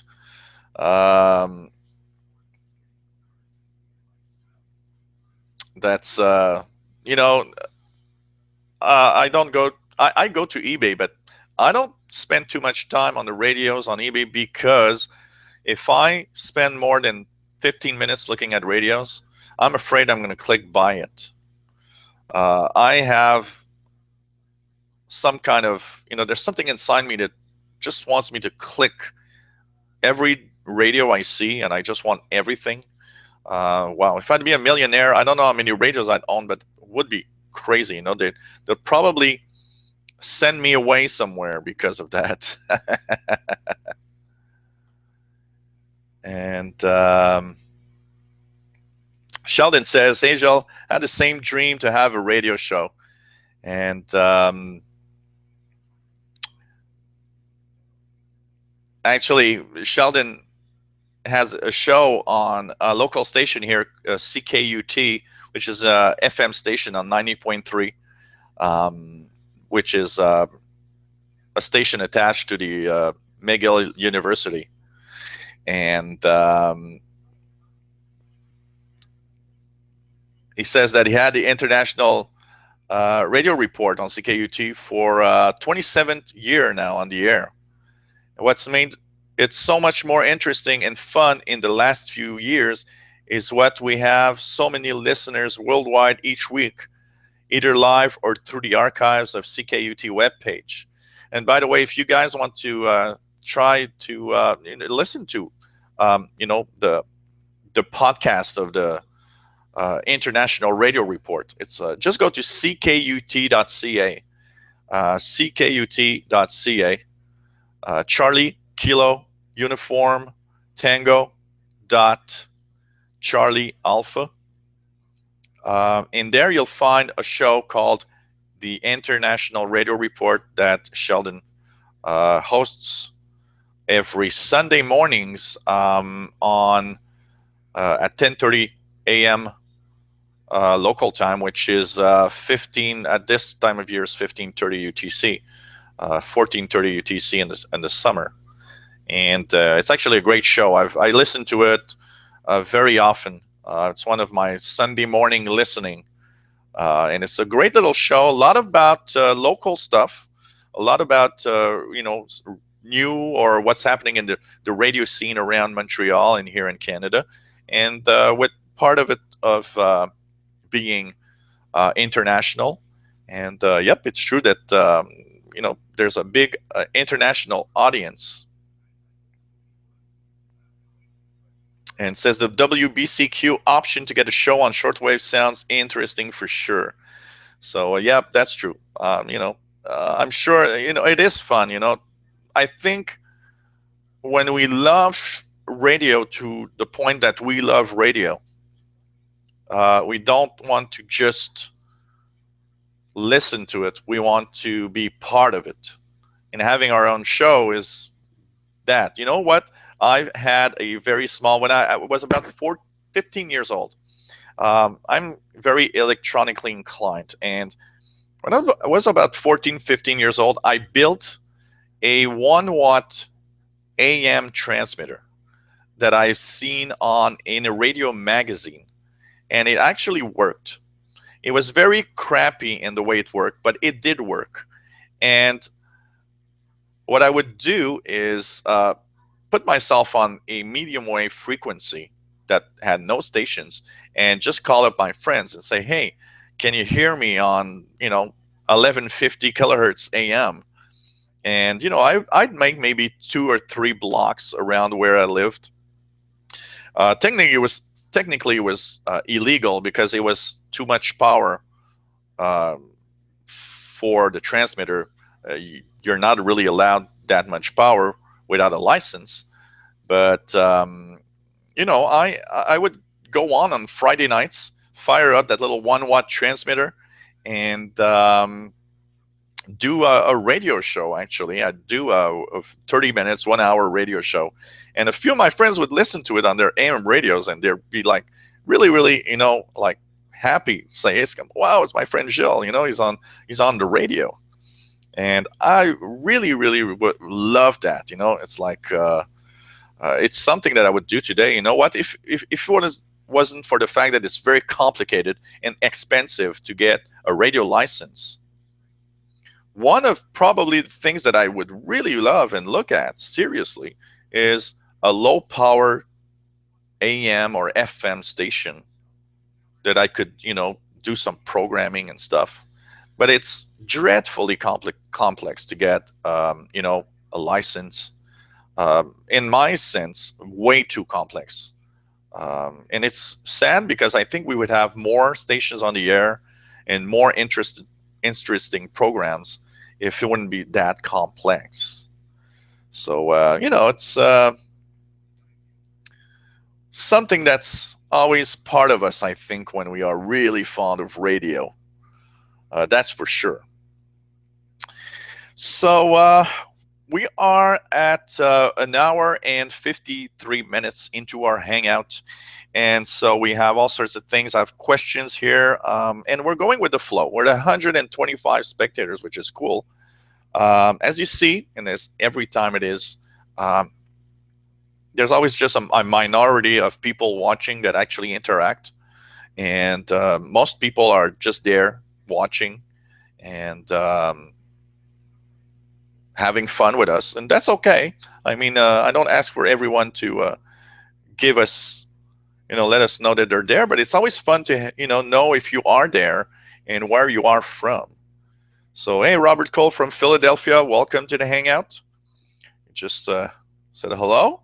Nice to have you on the Hangout, and it's really cool. Richard Tribble says hello to Sheldon from Richard in Sherbrooke. So Richard is saying hi to Sheldon. We're all a little gang here. I don't participate much to the Canadian International DS Club. I used to send loggings and stuff, but I've known Sheldon for many years. First time I saw Sheldon in person was at, man, what was it? It was at I think it was there was like a Shortwave festival here downtown many years ago, and I remember seeing Sheldon, I think, there for the first time. But I knew Sheldon from a lot of things, from the books that I bought, and also Sheldon Harvey. I've heard that name a long time. I've heard on I believe Radio Canada International, and I'm one of those guys that I'm just mentioning. A lot of people are watching. Not a lot of people are really giving input. I'm a lot of like that in a radio club. I do like radio clubs, and actually the Canadian International DS Club has a very nice monthly PDF magazine that's called The Messenger, and it's always interesting read. All sorts of, there's loggings, there's different areas from beginners corner to amateur radio stuff, news, long wave, medium wave, pirates, and so on. And it is interesting, but I'm the kind of guy that never really gave a lot of input to radio clubs.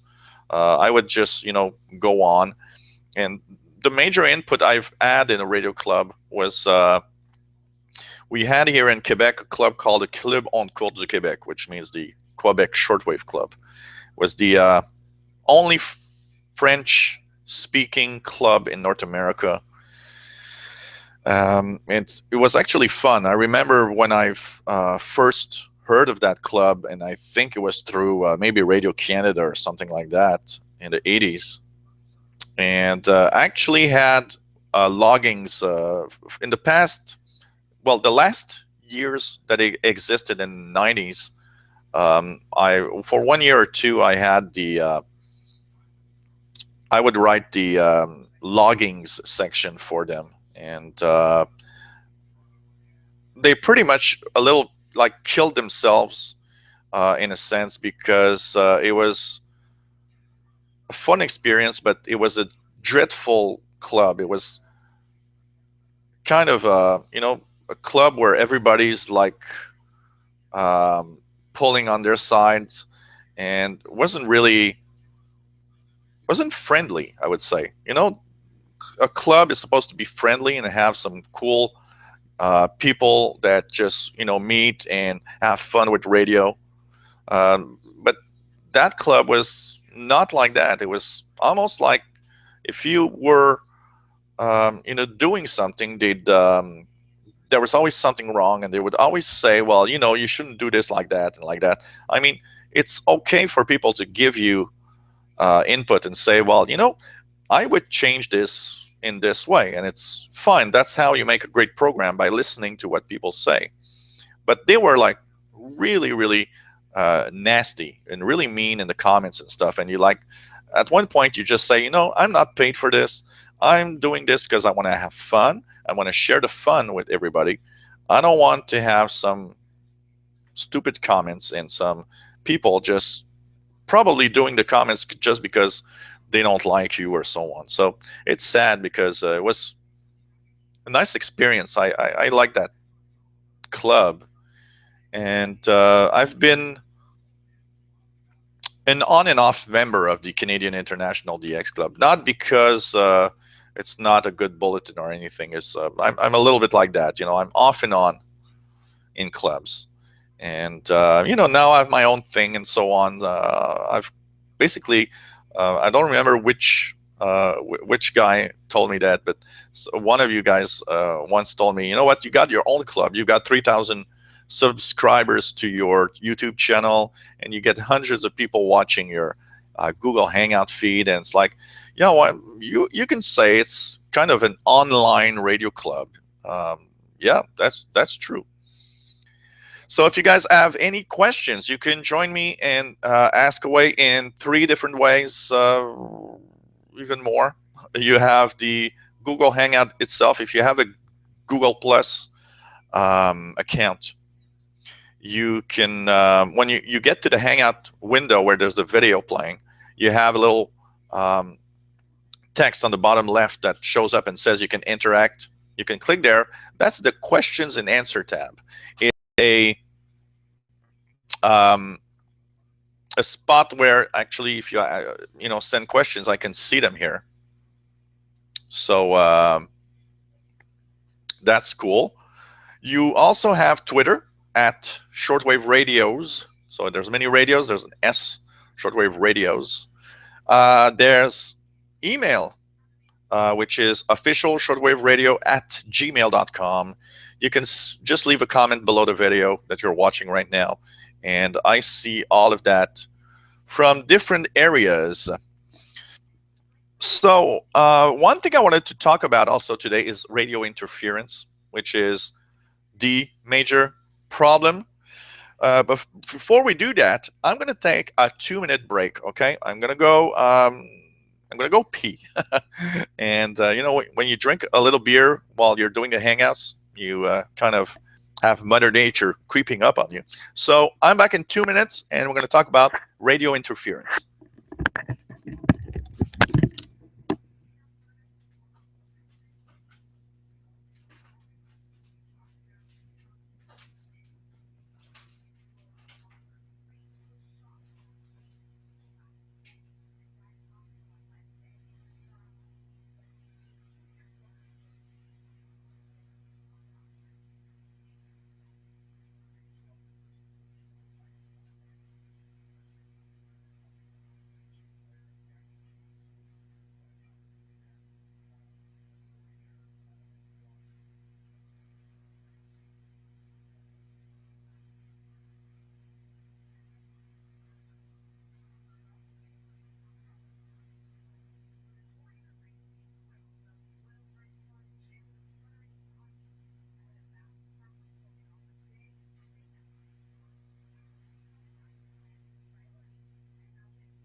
So here I am back at the controls of the Hangout here in Montreal, Quebec, Canada.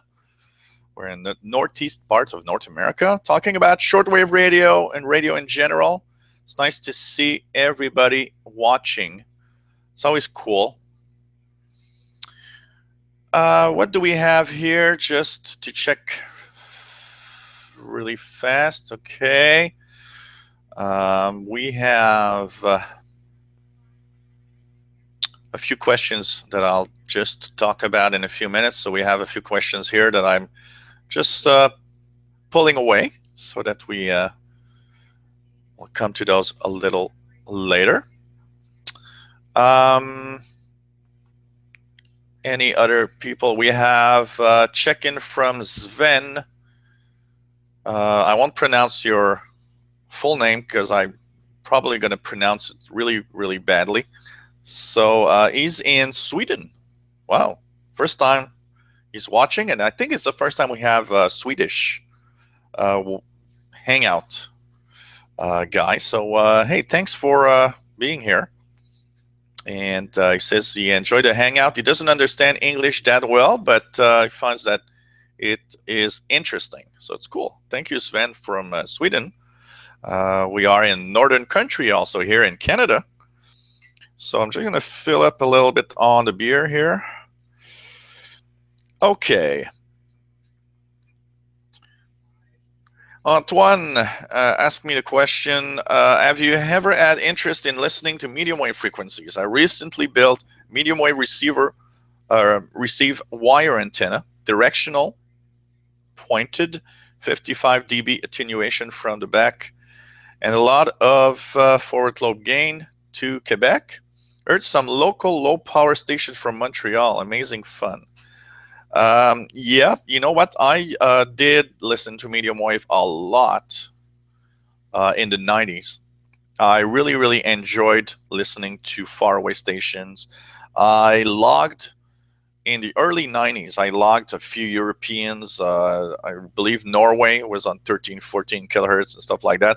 The fact that Europeans have a 9 kilohertz spacing instead of 10 is interesting because it helps in the DX also. Thing is, I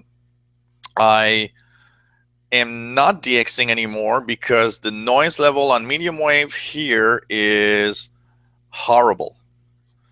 I have this electrical buzzing sound on medium wave that's so strong that below about 11, I'd say below 1,000 kilohertz, it's almost impossible to listen to medium wave from where I live.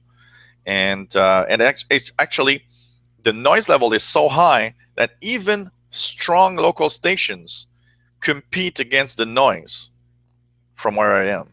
And so that gives you an idea of how difficult medium wave listening is actually getting. But when I had less noise, I did love listening to medium wave. And actually, from my bedroom, noise is lower, and with the directional antenna and portable receivers, I actually manage at night. Sometimes, I'd go to bed and I'm not really sleepy. I'll just put on earphones and tune the medium wave band and listen to US stations. That's part of the fun. You just tune across and listen to the different programs you can hear from the different stations.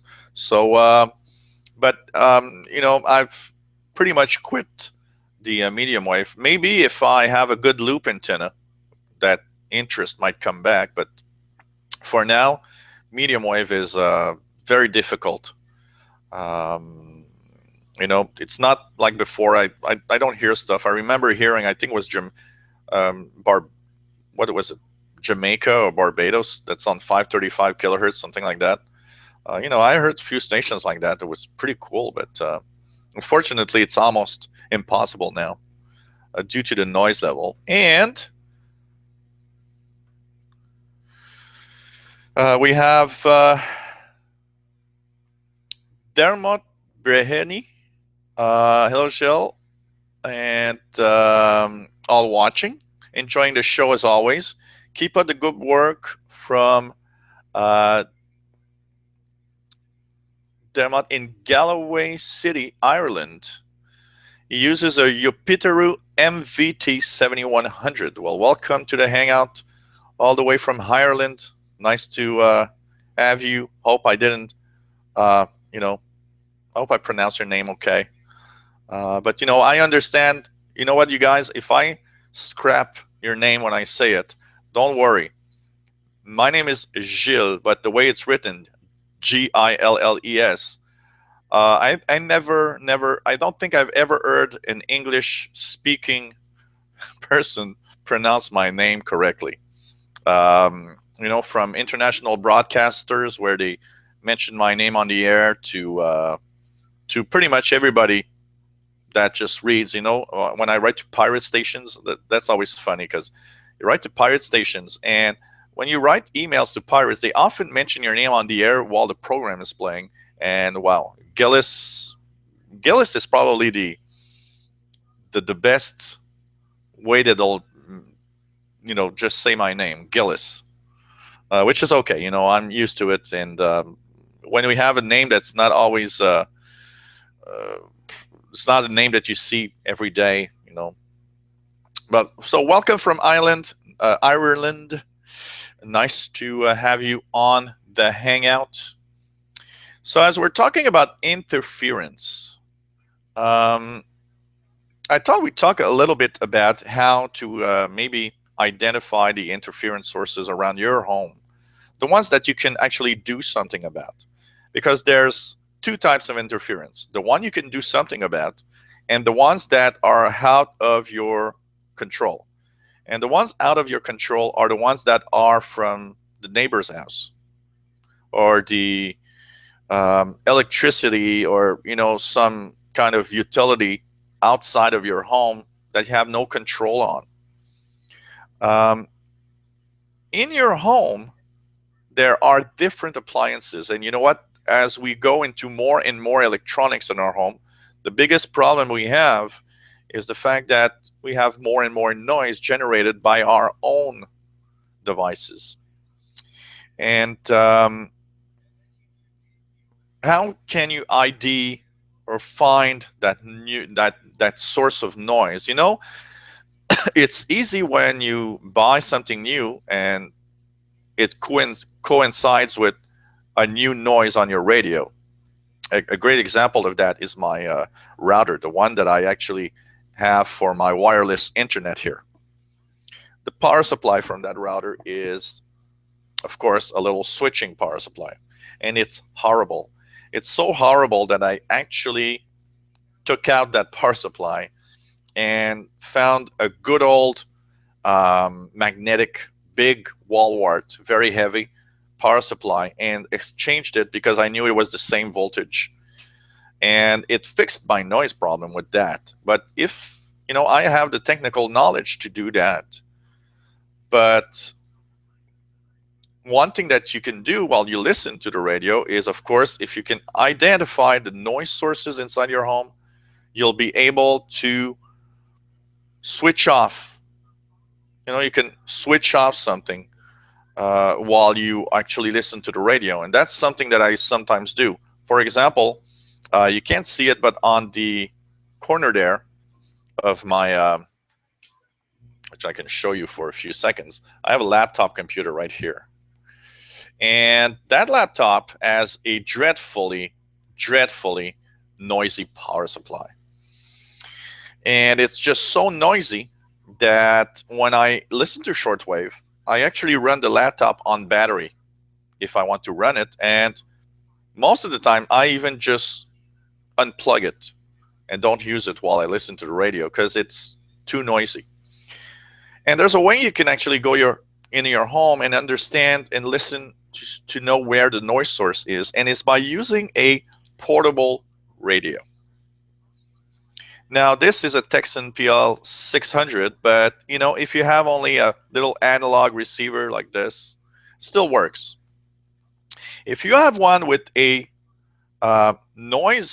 actually a signal strength signal strength meter, you can actually easily, if you look at the noise here on the top, this will give you the noise, how strong the noise is. And you can use that because the stronger, the closer you get to the noise source, the stronger the noise. So you'll see it here visually on the S meter. And the best frequencies to test it is medium wave. And the reason why medium wave is the best is because medium wave on a portable receiver is always using the internal ferrite rod antenna, which is a big loop inside the radio, and it's very directional. So you can actually go close to a noise source, and by turning the radio, you can actually pinpoint an area where the noise is coming from. So that's one of the great things about using medium wave, is that the antenna inside is so directional that you can actually pinpoint where the noise is actually coming from. So you go around your home and you get close to all your appliances and check for noise. And you'll be surprised at what can be noisy. Um, it can be your new TV, it can be a computer, it can be a light source. Here I use only incandescent bulbs, the good old bulbs that you screw in. There's no fluorescent stuff here. There's no, halogen lamps in my home, for one major reason. They buzz the hell out of the radio. So, these are all things that I actually thought of. But the problem is that's in your home. And your neighbor might be using these lamps and they're going to buzz over to your home. And that you don't have anything you can do. You can't go to your neighbor's house and say, "Oh, hello. You know what? Your lamp is making noise in my radio. So I was wondering if you could buy a new lamp." I don't think you're going to be welcome. Um, it's not a good idea, or just going to your neighbors and saying, "Well, can you turn off your TV? I'm listening to Radio Australia right now." I don't think that's going to work also. So by going around your home, at least one thing you can do is pinpoint your own noise sources. And if you can just switch them off when you listen to the radio. And, when you're over, you just switch it back on and that's it. So go around, you'll be surprised at what can make so much noise in your home. If you have technical know-how, you can, change some power supplies sometimes with less noisy ones. I did that with my router. There are things that like my ICOM. The ICOM receiver comes with a switching power supply. In VHF, UHF, it's okay, but in the shortwave spectrum, it buzzes. So what I did is I changed the power supply with a linear power supply, which is a big, good transformer, no switching stuff in there. It's zero noise, and it is much better than the original power supply of the radio. Antoine says when he moved in, he turned off the old AC in the house and checked every room with a portable shortwave radio. If you have your own home, one thing you can do is go to that big master switch and say, "Okay, I'm going to switch off the power to my home. And do I still have noise on the radio?" If the answer is yeah, then it comes from somewhere else. Here, I had a great example of that. There was a power outage on the street and to the west side of where I live. But the next street on the east side still had power. So I could look in the backyard and I see that there was light on the houses on the other end of the backyard, but nothing on the other side of the street in front. So I switched on the radio and noticed that my S meter is as high in the noise, even though there's no power here. So it gives me a great idea that, it really tells me that the noise that I'm getting on my radio isn't from my home. It's not even from my street. It's from the neighbors across the backyard, which is really something. So it gives you that, that idea that there are electronic stuff in there that really creates a lot of noise. And it's dreadfully, dreadfully sad, because that when that happens, the only thing you can do is either rearrange your antennas or try to find some other way of putting out an antenna that will lower the noise.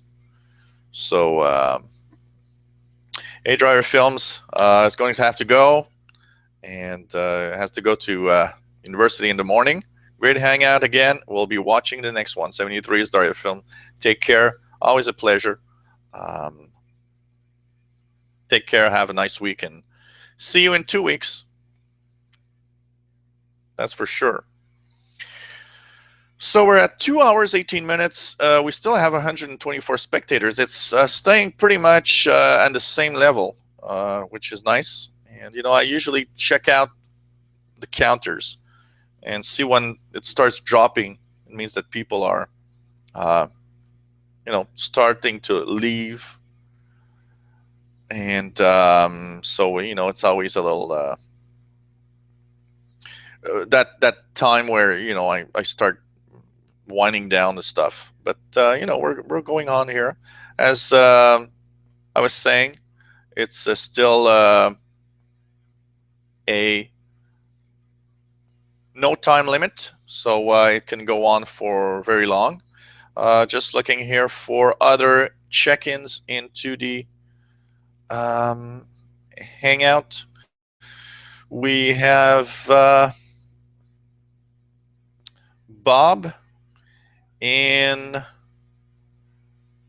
Los Angeles, California, checking in, saying that he has a portable Panasonic RF 2800. I owned one of those, by the way, and 80s. Nice receiver. I always liked it. A nice big receiver. Says he enjoys a hangout, and he has one question. And it's, whoops, I got a little problem here. So, okay, he says he got one question. Is RF 2800 as the electronic problem? Is it worth it to get it fixed? Okay. An old radio, it depends on the problem. If it's a problem that doesn't cost a lot of money, yeah, why not? I mean, I had an RF 2800. It's actually a good receiver. It's a nice looking receiver.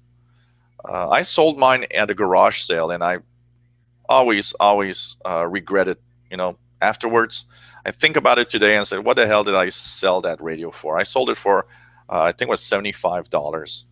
And today I think about it, and I'm like, no, it would have been fun to have it in my collection. It's like another one that I had. I had a realistic DX302. I also sold it to a friend for like $100. And today I'm thinking, I don't want, I should have kept it.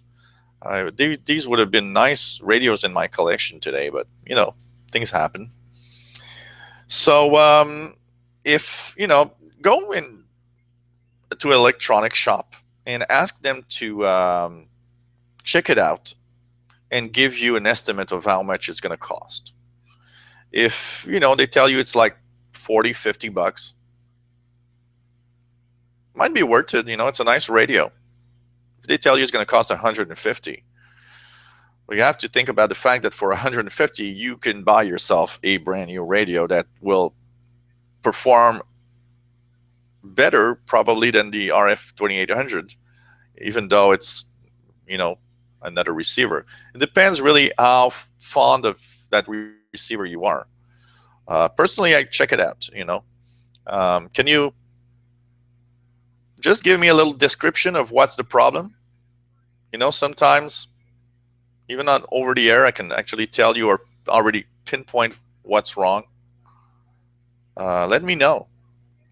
Let me know.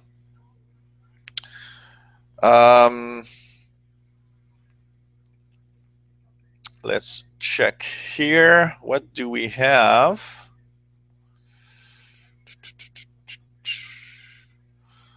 Stephen Cooper says, great idea about trying the master switch. I might try it soon. A big source of noise that he has.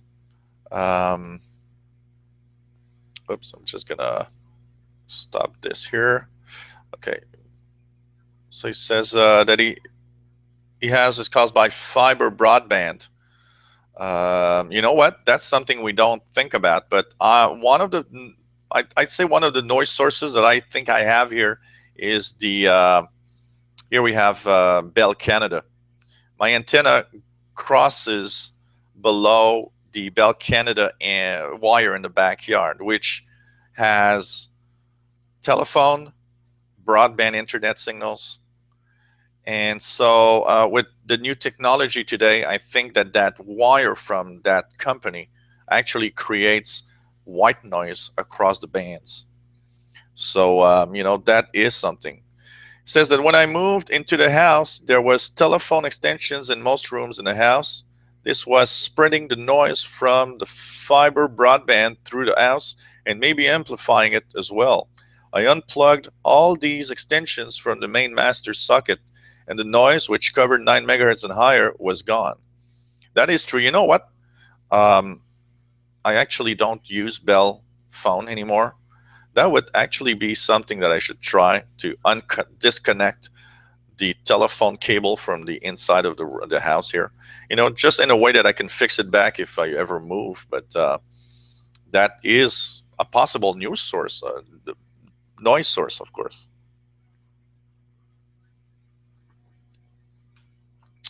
By the way, if you're in North America or even Europeans, Voice of Turkey, great signal right now.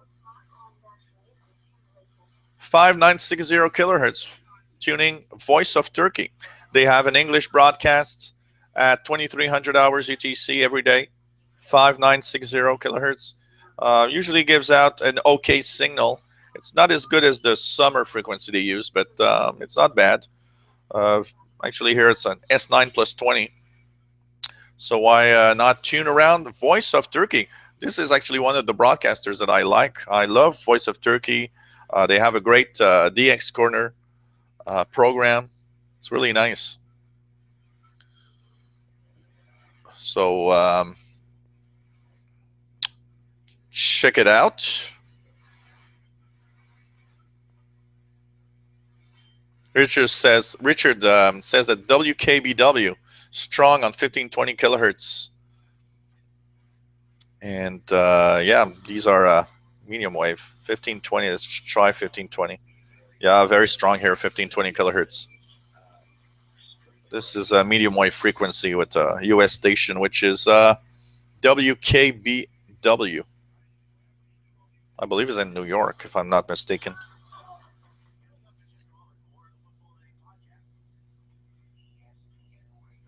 So we're going to go back to Voice of Turkey, 5960 kilohertz with an excellent signal right now. Really cool. I'm going to talk a little bit about Radio Argentina al Exterior. So I wanted to have, and I will have in the Hangouts, always a little, part where we're going to talk about stations. And so RAE, Radiodifusión Argentina al Exterior, is one of those very difficult to listen stations, but they are still in the air from what I know. Don't be surprised if there are periods of time when they maybe are off the air. And one of the reasons is that they have old transmitters that are, on the verge of almost breaking down. And so I think it was on the DXLD listening, DX Listening Digest group that I saw that they were actually asking for money to change the transmitters, which I'm sure would be a great idea and probably improve their signals. But for now, they're still on those old transmitters, and result is that they're not always on with a good signal. If you want to hear Argentina right now in Spanish, 15345 kilohertz. They are on the air right now, and they are packing an interesting signal, S7 here on my S meter. So it's not that bad of a signal actually from Spanish. But we're going to concentrate on the English broadcasts because that's what a lot of you will be listening to. But nice signal from Argentina. This is different because they have Radio Argentina, Radiodifusión Argentina al Exterior is the external service in different languages. And they have the Argentine National Radio, which is more of the Spanish service of Argentina. So this, at this time right now on 15345 in Spanish, what you get is the Argentine National Radio, which is more of a localized type of program for Argentina. So if you've never heard Argentina, try it out right now, 15345. actually giving us a signal here on in Montreal. They started out broadcasting back in April 11th, 1949, and that's from Wikipedia, right? Okay, so it might not be 100%, but I'm going to read a little bit of what we have here in the history part of our Wikipedia.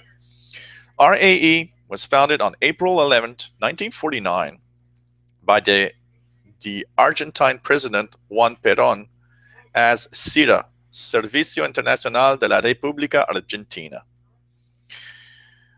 They broadcast 24 hours a day in 7 languages, and after the military coup in September of 55, which removed Perón from power, SIRA was shut down, and the new authorizes the station was relaunched as Radiodifusión Argentina al Exterior, or Argentine Radio Broadcast Abroad. And that started February 12th, 1958. RAE is operated by LRA1, Radio Nacional, Argentina's state radio network. And that's what you hear here, basically. LRA1, which is Radio Nacional, Argentina.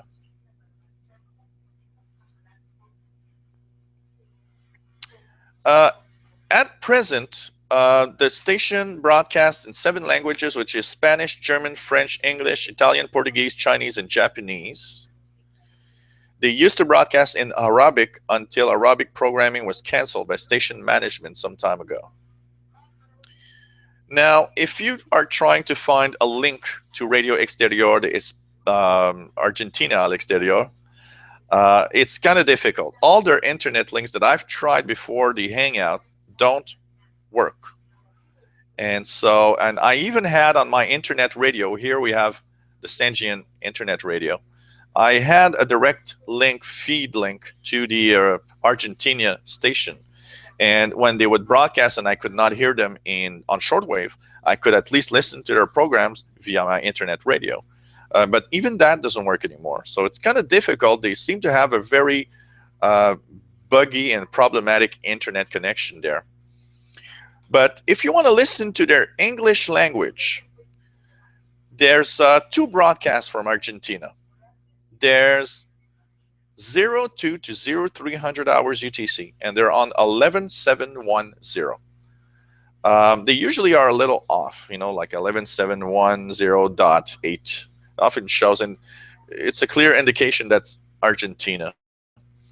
They are Tuesday to Saturday, so don't try tonight. You won't be able to hear Argentina in English tonight or tomorrow, Monday, because I think it's Tuesday to Saturday. It's not UTC days. So Tuesday to Saturday, 02 to 0300. That's for North America, and now that is not very strong usually here in North America. I listen to them maybe, I'd say I'd hear them strong enough here in Montreal maybe 7 or 8 times a year. The rest of the time, you see that they are on the air, but they're not strong enough to have easy listening of their programs.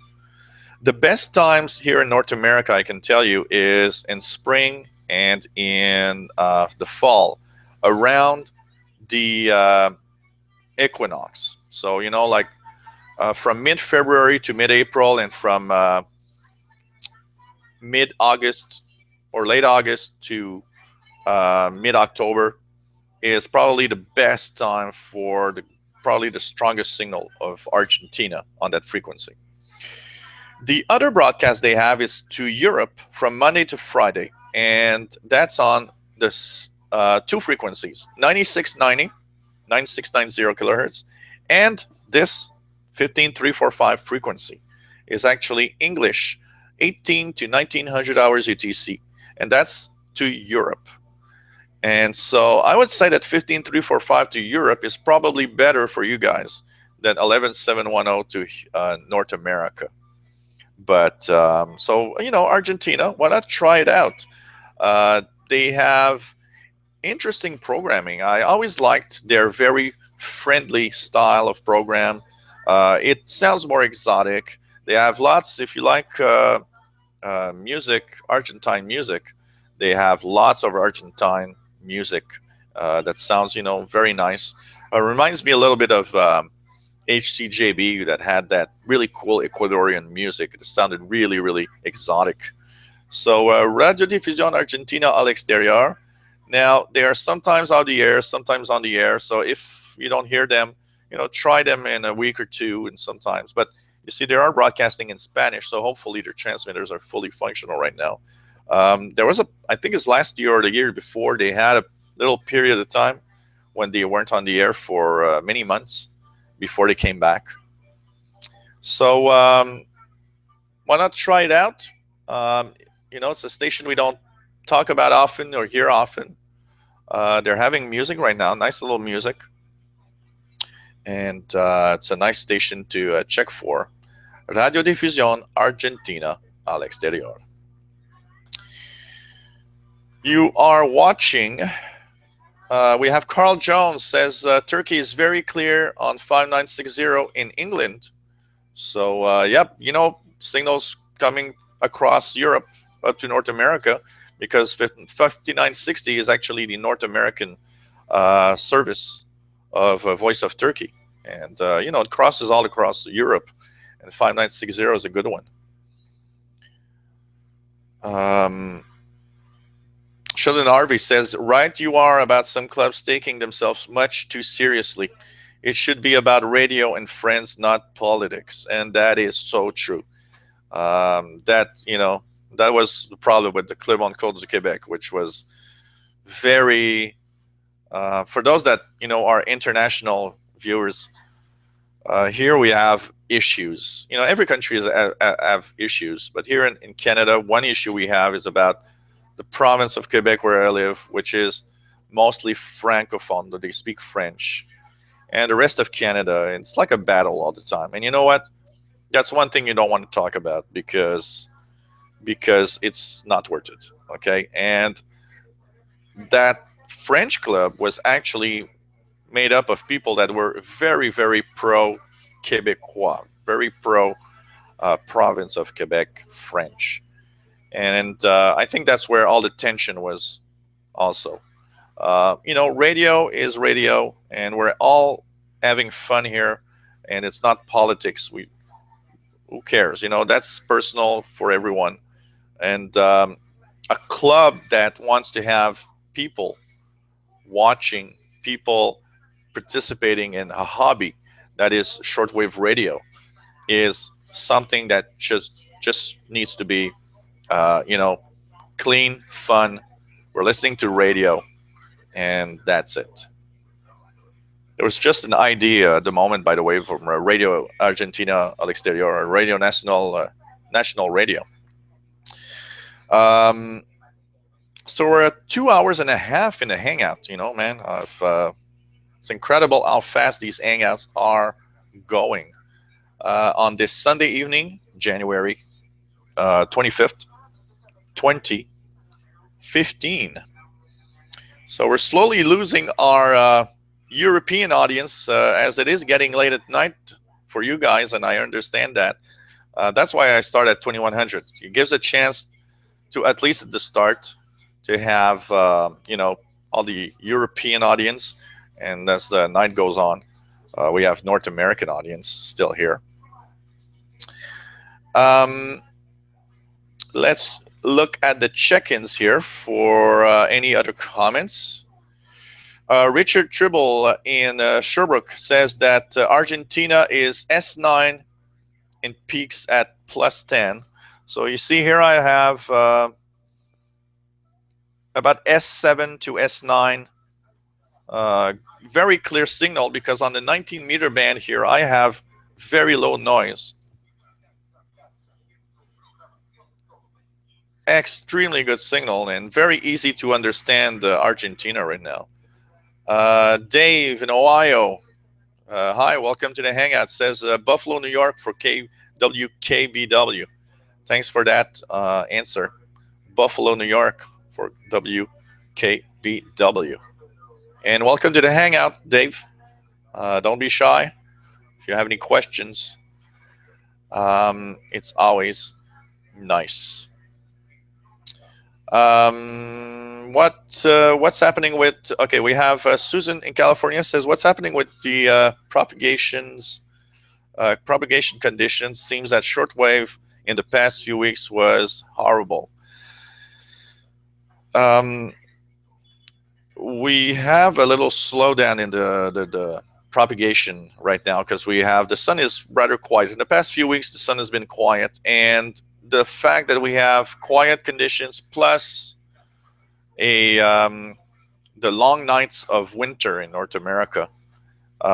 Actually, I've noticed the same thing in the evening. It is a little difficult, and I was even surprised that Radio Romania, that is usually always a very strong signal here in North America in the evening. Even Radio Romania had some difficulty making it well a few times in the past 2 to 3 weeks. So yeah, it is a little quiet, but you know what? The days are getting longer, which means that the evenings are going to improve, and the propagation in the spring is always fantastic. Um, I always state that shortwave radio starting in February, March, and April is fantastic for propagation, listening to stations from around the world. In the longer days, really, really makes a big, big difference in the propagation conditions in the evening and the maximum usable frequency we have. So hang in there. It's not always fun. Sometimes you want to listen to the radio and you turn it on and you're like, wow, it's horrible conditions. And it's sad when that happens, when you're in that little drive where you want to listen to the radio. And that's why diversifying your radio experience is nice. In an evening where I will find the shortwaves horrible, I might go to medium wave.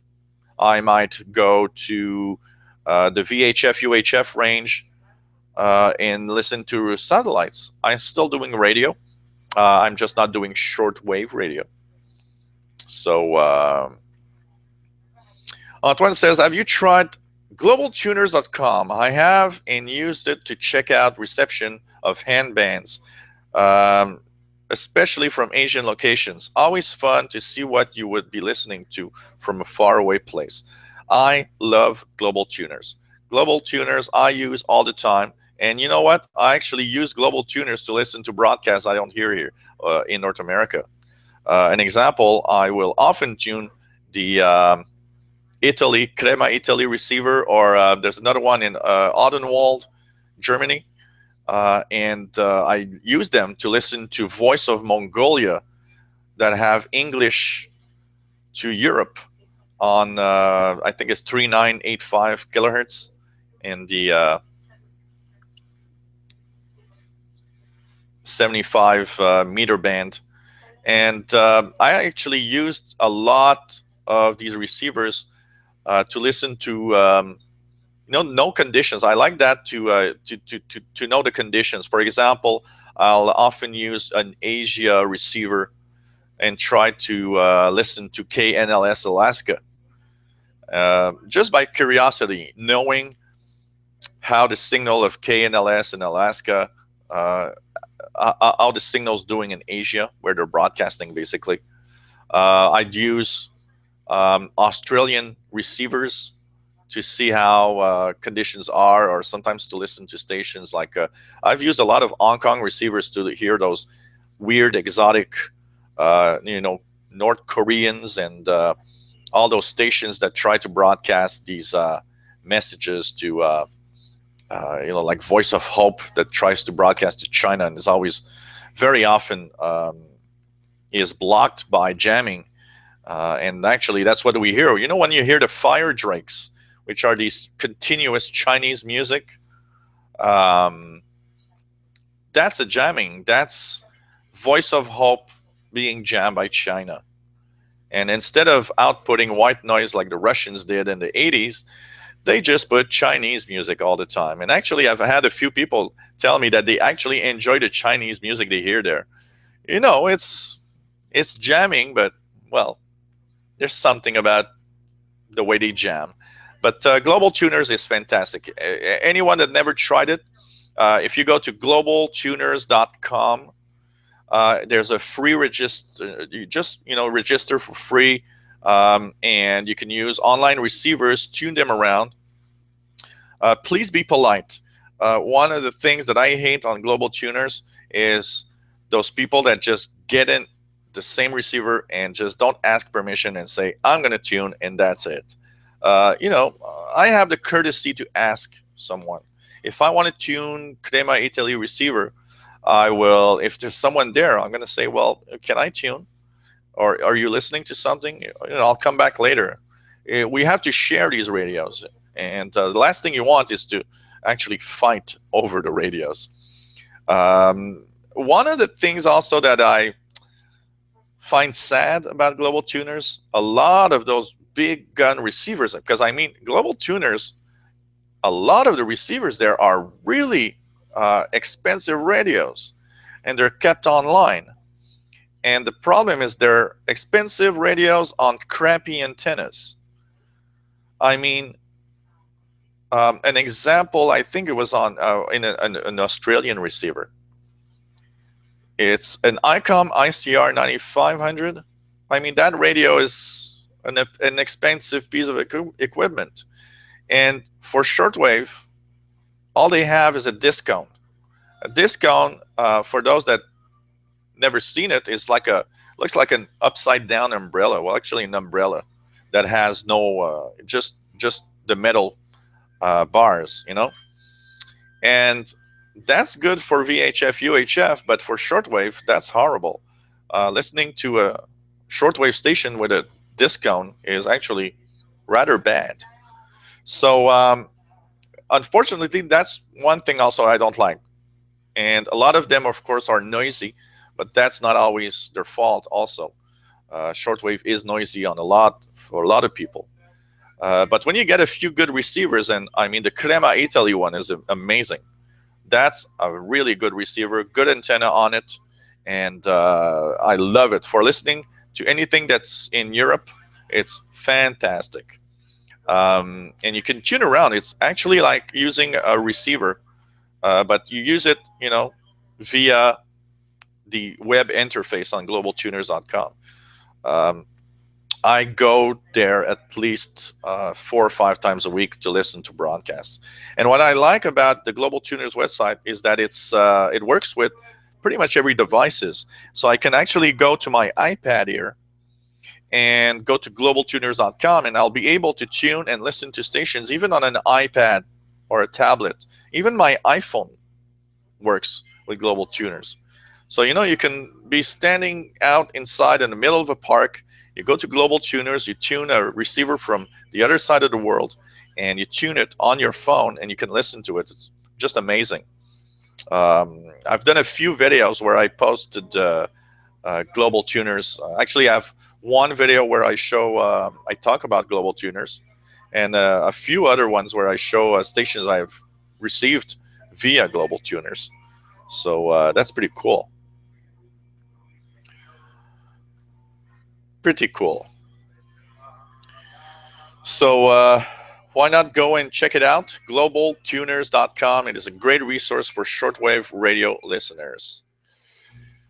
So we are now getting close to a 3-hour period of time with the hangout here. We're at 100 and what do we have here? 113 spectators.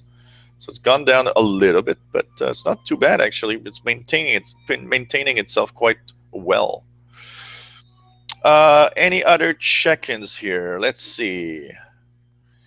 Hey Richard, bye. It's time for supper. Thanks for another great hangout. Catch the rest of it tomorrow. So yeah, that's the fun thing about the hangouts. You can actually go to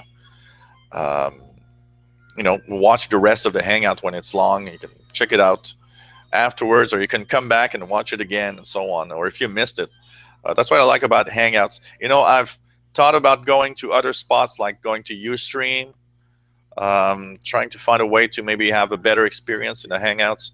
One of the things with the hangouts is, what is cool is that after the broadcast or the show is over, you basically just have the feed, the video is there. you can watch it afterwards. David in Barcelona says you can use the web SDR receivers. That's true. There's also web SDR. I haven't used them a lot. I should actually go and use them a little more. Web SDR receivers.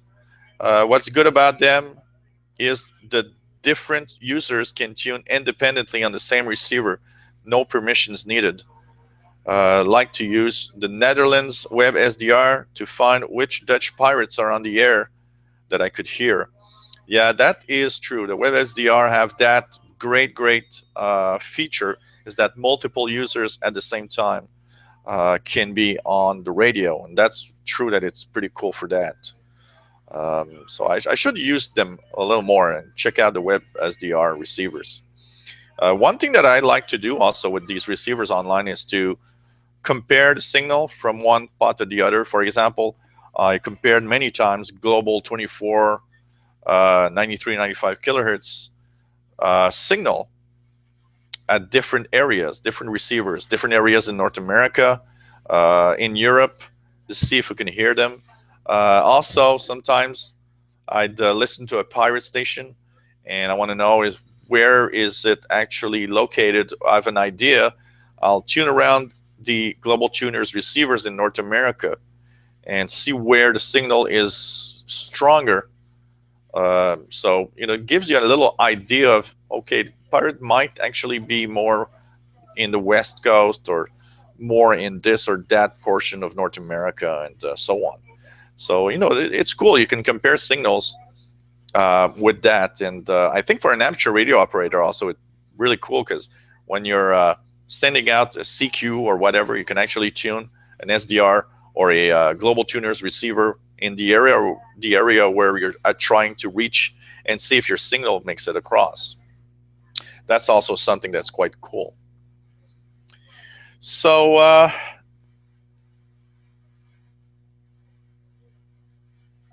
still have Radio Exterior. We're going to go on for another about 10 minutes because I want to try Radio Thailand 13745 kilohertz. Let's see if we can hear it tonight. It's been a pretty regular one. Radio Thailand in English to North America has been very regular this winter. 13745 seems to be right on the spot of a great frequency to listen to Thailand.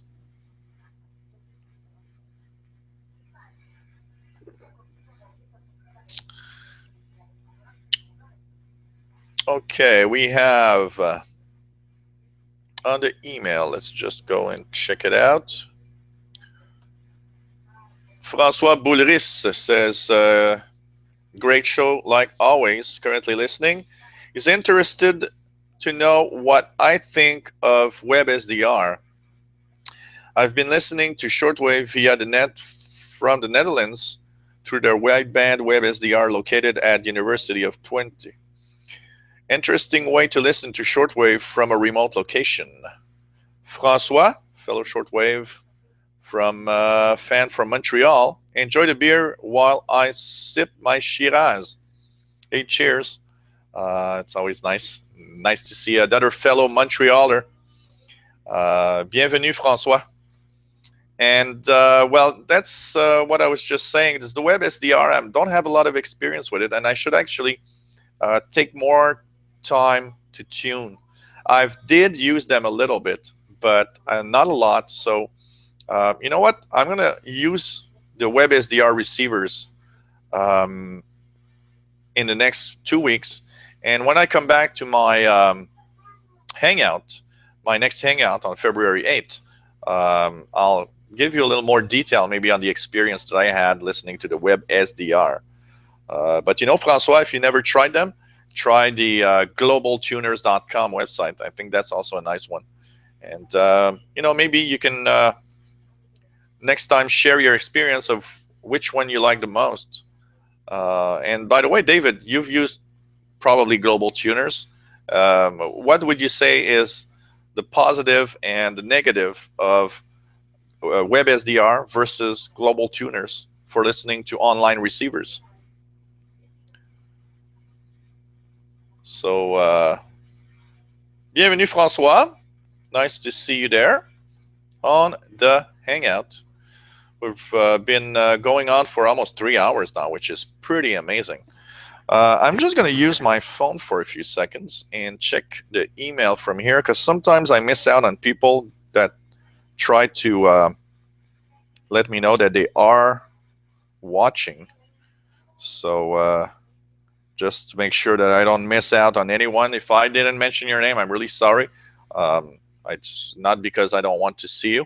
It's just I've not came across your name on the Hangout.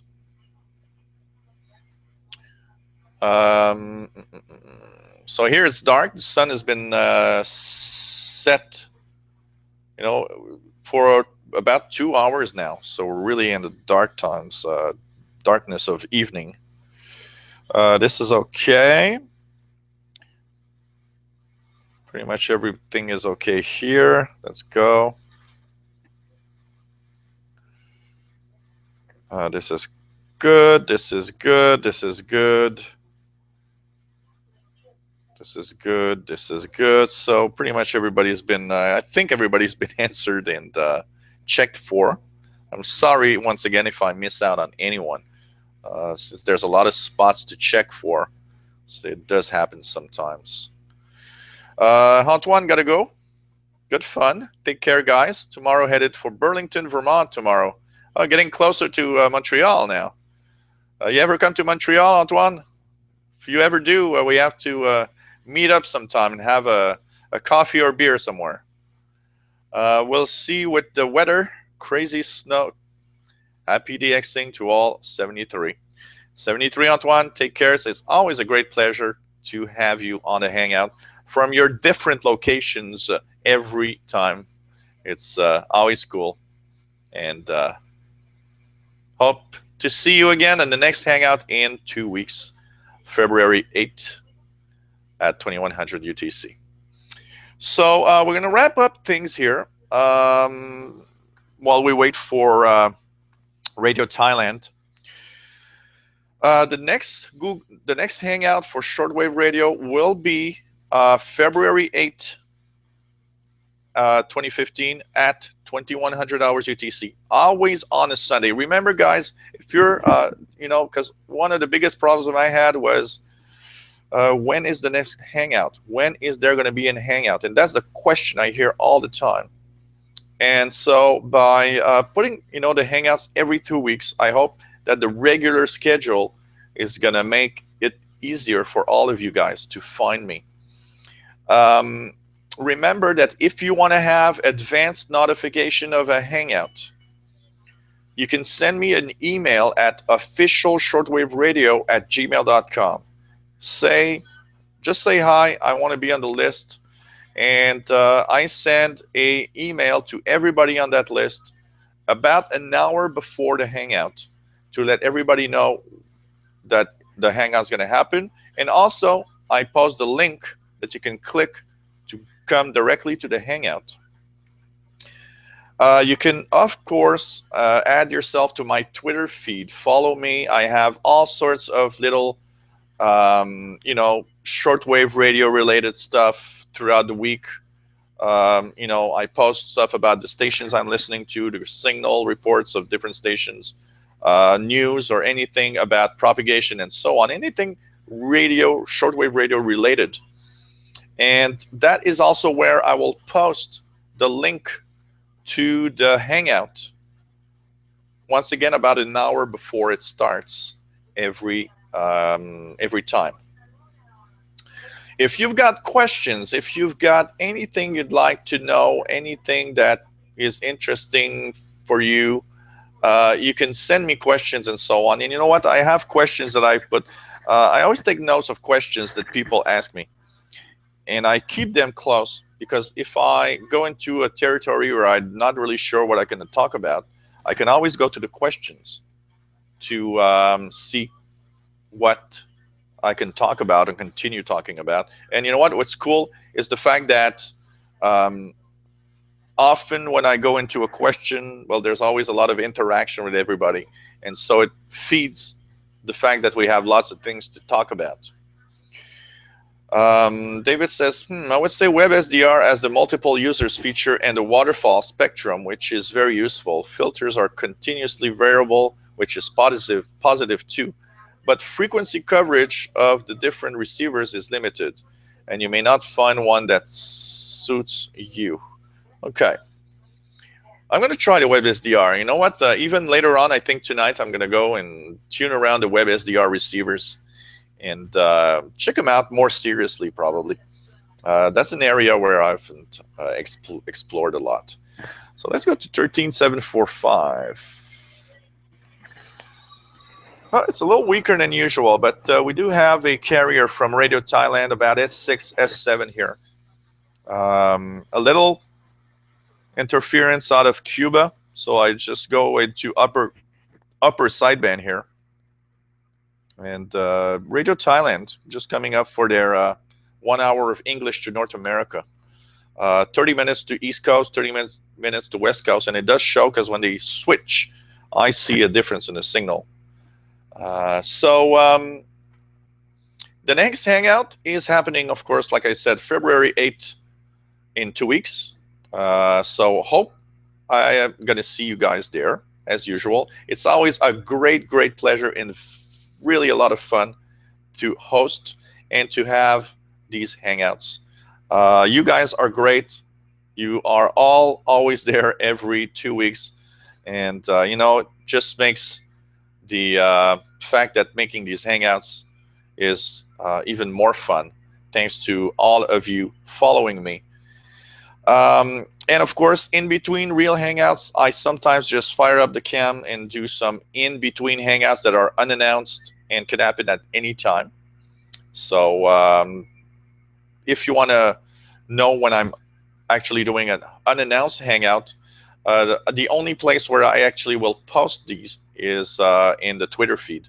So that's pretty much what I do. So, you know, in between, sometimes when I have some off time, because, you know, with work and everything, it's always a little complicated. But we try to do the best we can. And, you know, I will check out very seriously renting airtime on WBCQ. I will actually send them an email and try to see what we can do. And, hey, why not maybe have a shortwave show? And why not, you know what? Never know. Maybe we could match together, hang out in shortwave live all together. I think that could be cool and could be a lot of fun. So take care, guys. 73s.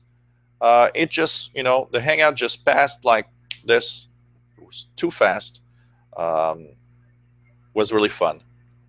73s, guys. And see you in 2 weeks. Bye.